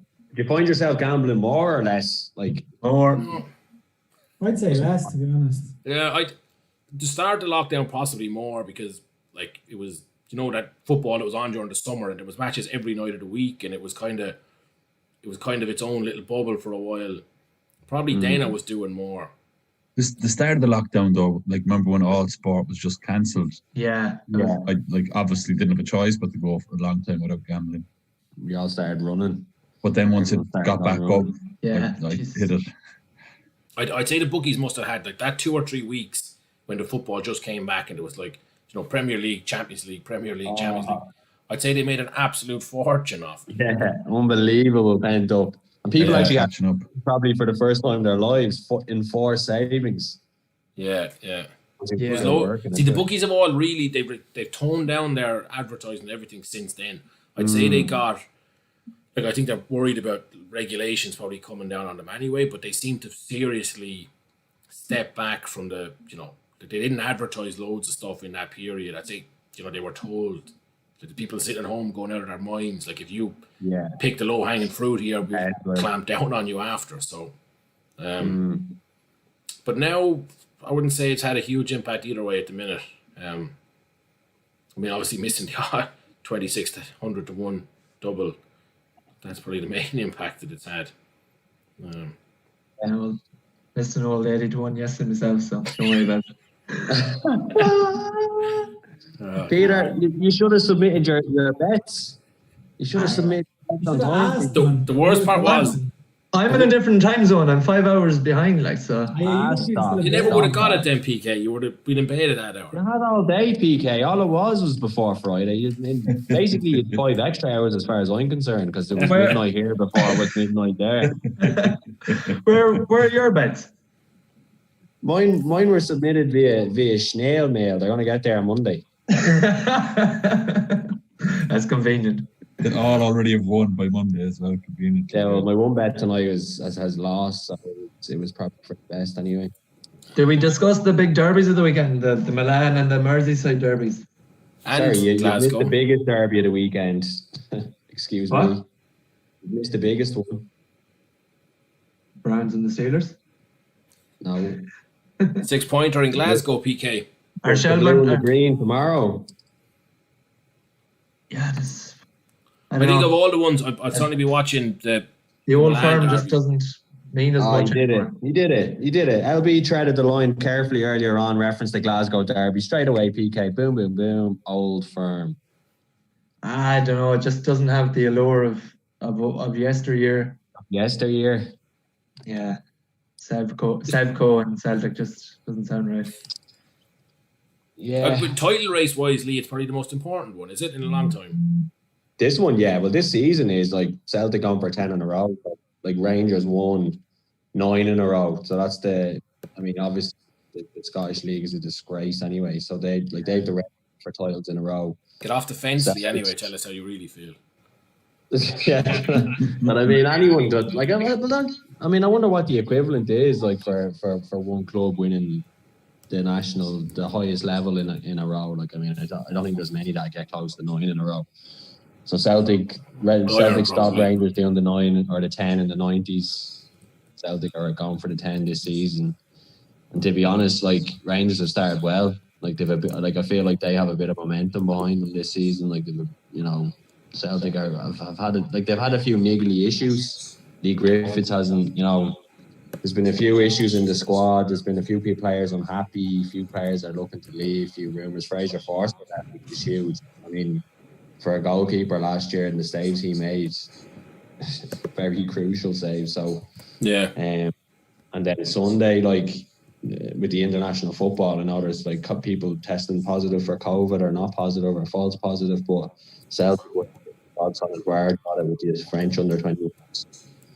So he's back in Glasgow today, but hasn't done anything. He's been in isolation for 2 weeks. So, like, if he's on the bench or tomorrow, it'll be a positive. Mm-hmm. And then Ryan is out. He's gone. He got it with Scotland. So, I mean, that's a big loss. Like, the energy he gives us is huge.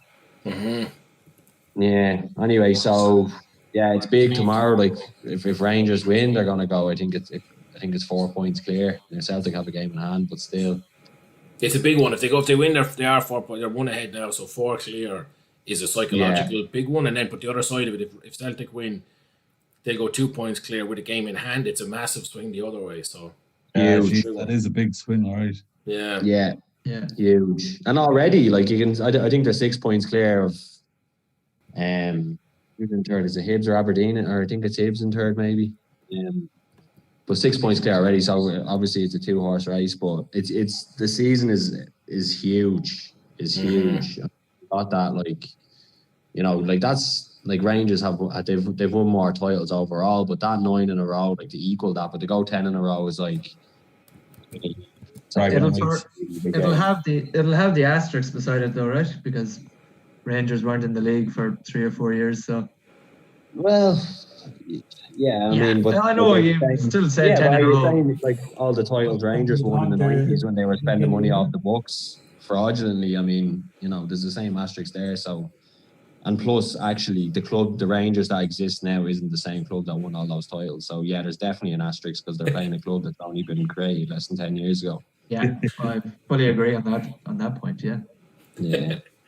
Yeah. All of the Rangers fans who've been watching the stream have just left. Yeah. I think that was when I said Sevco, they were gone. They were gone. But it should be a good game. Hopefully it's tight. Like, I'd be very interested to watch it without the fans there.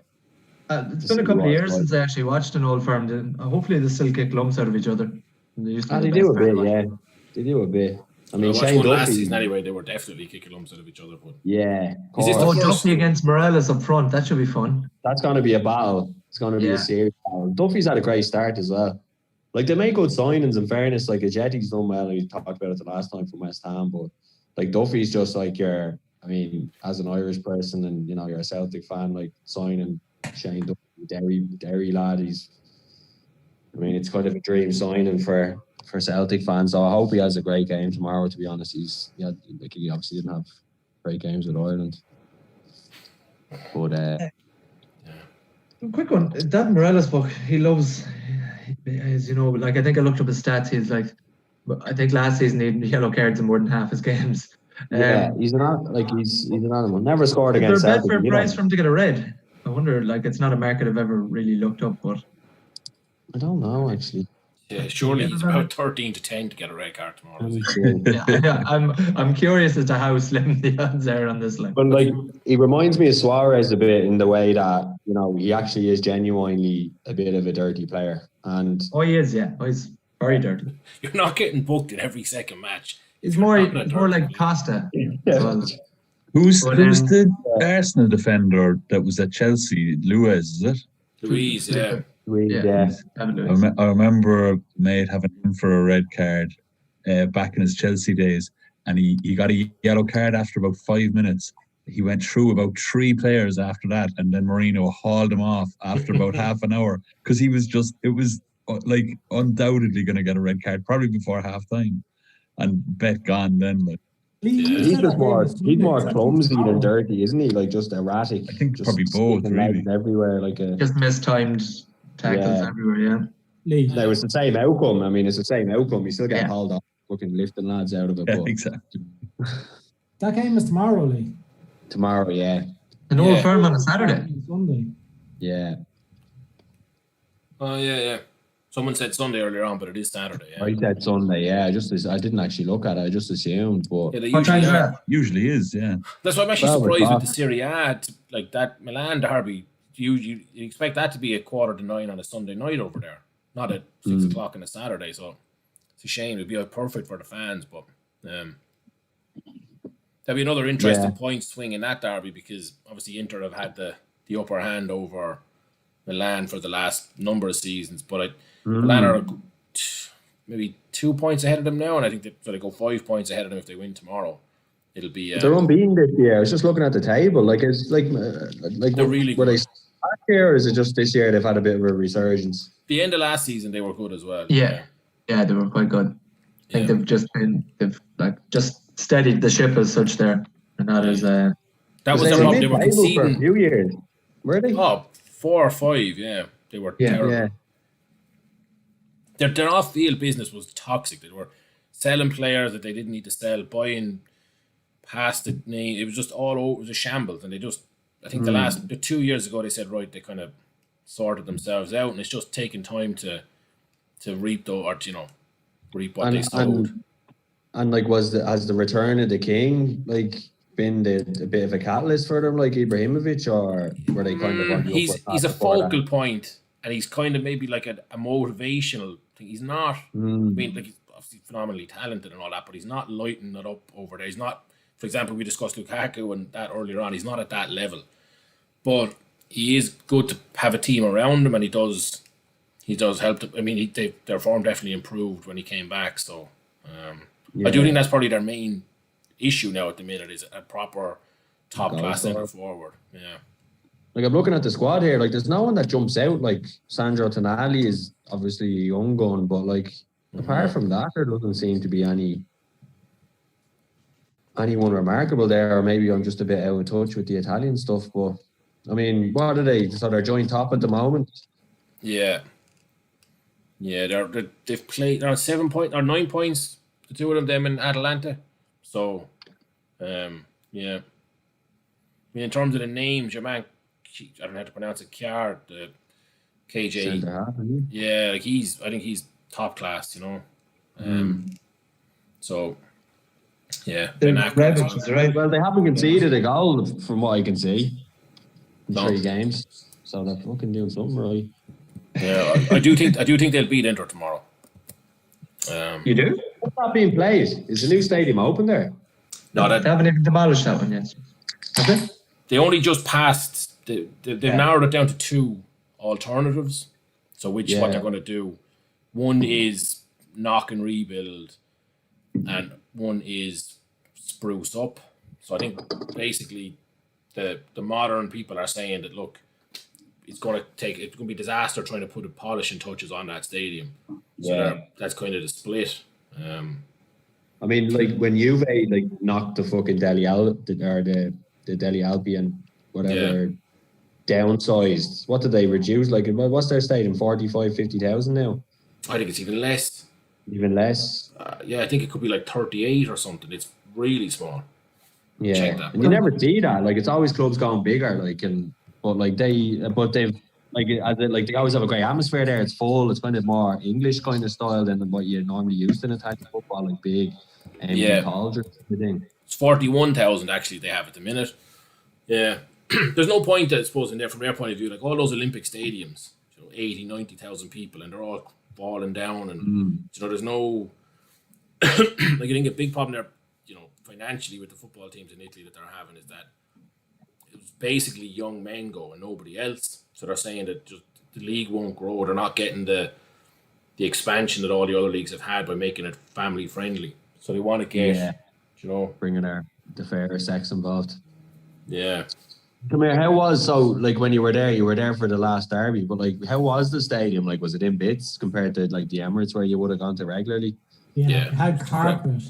It's the only football stadium I've ever been that had carpet. Yeah. And like the carpet wasn't clean either. It was like 30 years of booze and crisps. And Jesus. Where was the carpet? Just in the concourse area, like, or? Yeah. on the stairs on the way up to the seats. But there's no inside the stadium like you'd get at any modern stadium, right? Like basically you stand outside in the rain for ages queuing up for some bureaucrat to check your bag, check your ID. Then you go through to get to the area where the turnstiles are.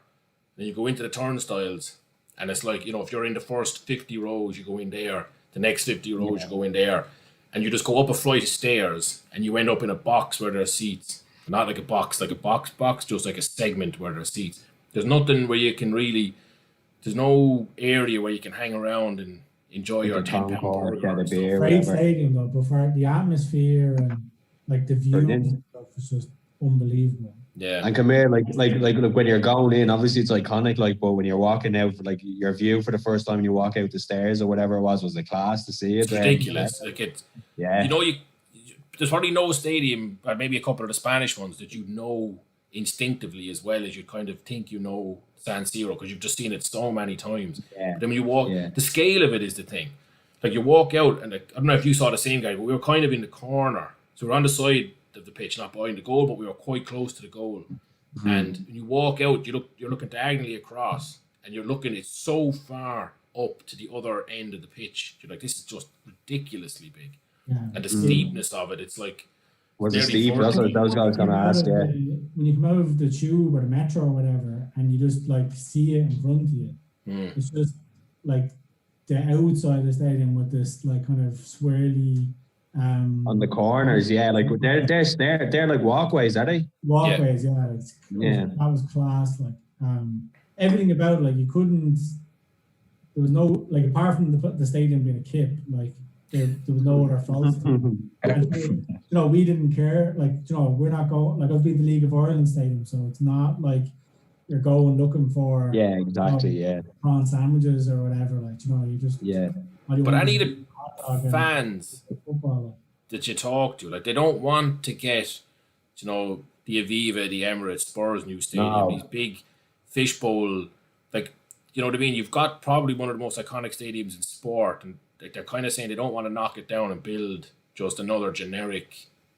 Well, people aren't going there for comfort. Like, you don't care. I mean, maybe is there people going there for like want to be comfortable and just chill? But the thing is, that building is so big, you could have a tier or two in the middle of really expensive, comfortable seats, and then a huge tier at the bottom and a huge tier at the top with the seats we were in, which were unbelievably uncomfortable. But you don't care. You're standing for most of it anyway. Standing anyway, right? Yeah. It was great. Yeah.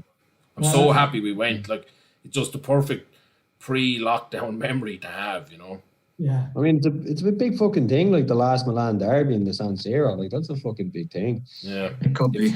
If fans had been allowed, I would have loved to have gone to the Atalanta Champions League games there. They would have been unbelievable. Like, what's the crack with that? Like, I know they're good now, but like, what's their like standing in Italian football? Like, they're not a popular club, are they? Or it's not that they're not a popular, they're just a small, very small club from a small city. So they're not. Are they trendy now, kind of thing? Like, they're all. Yeah, they'd be popular. I mean, everyone likes anyone. Everyone loves Atalanta. Everyone loves Atalanta. Scoring goals for fun. What's not to love? Yeah, but you know the way everyone has their Italian club, right? So back in the day, like, I love Sampdoria because Gabriel Batistuta played from. Like, that was my, back in the day. But I don't think anyone would ever say Atalanta's my, old school or young club from. No, but they're tiny club, really. Like, they weren't. Was Batistuta at Sampdoria? That was Fiorentina or both. Fiorentina, yeah. Yeah, he's honestly. Memory man over here. What was the show that used to be on Channel 4? The Gazzetta, was it? That's the thing, that's the paper, but... Yeah. What was the name? Oh, yeah, what was the name of the ball? Golazzo, yeah. So I thought for about 15 years was Go Lazio. It's like, why are they picking Lazio for their celebration? That's what I used to say. Yeah. I still love that. Wrap it up, guys, because my battery's about to go dead here. But we're back Sunday, are we? We doing a stream Sunday for the NFL, or are we leaving until next Friday? I think we'll keep it. We'll update on the social media pages when we're going to go live next. We had a little crossed wire last time, so we'll be in touch. And a 15-1 winner. So anyone who was watching along, hopefully you got on that. It's a nice start of the weekend's action. And we'll see you either over the weekend or next Friday. Wait, for sure. Are we gonna recap are we doing the evens bet for 10 to? Oh yeah, let's just pick that. Yeah. I kind of feel like I'm going to do a 5-team accumulator of everyone's pick anyway. But yeah. I think we'll put these out on Twitter because there's actually a few great ones in there.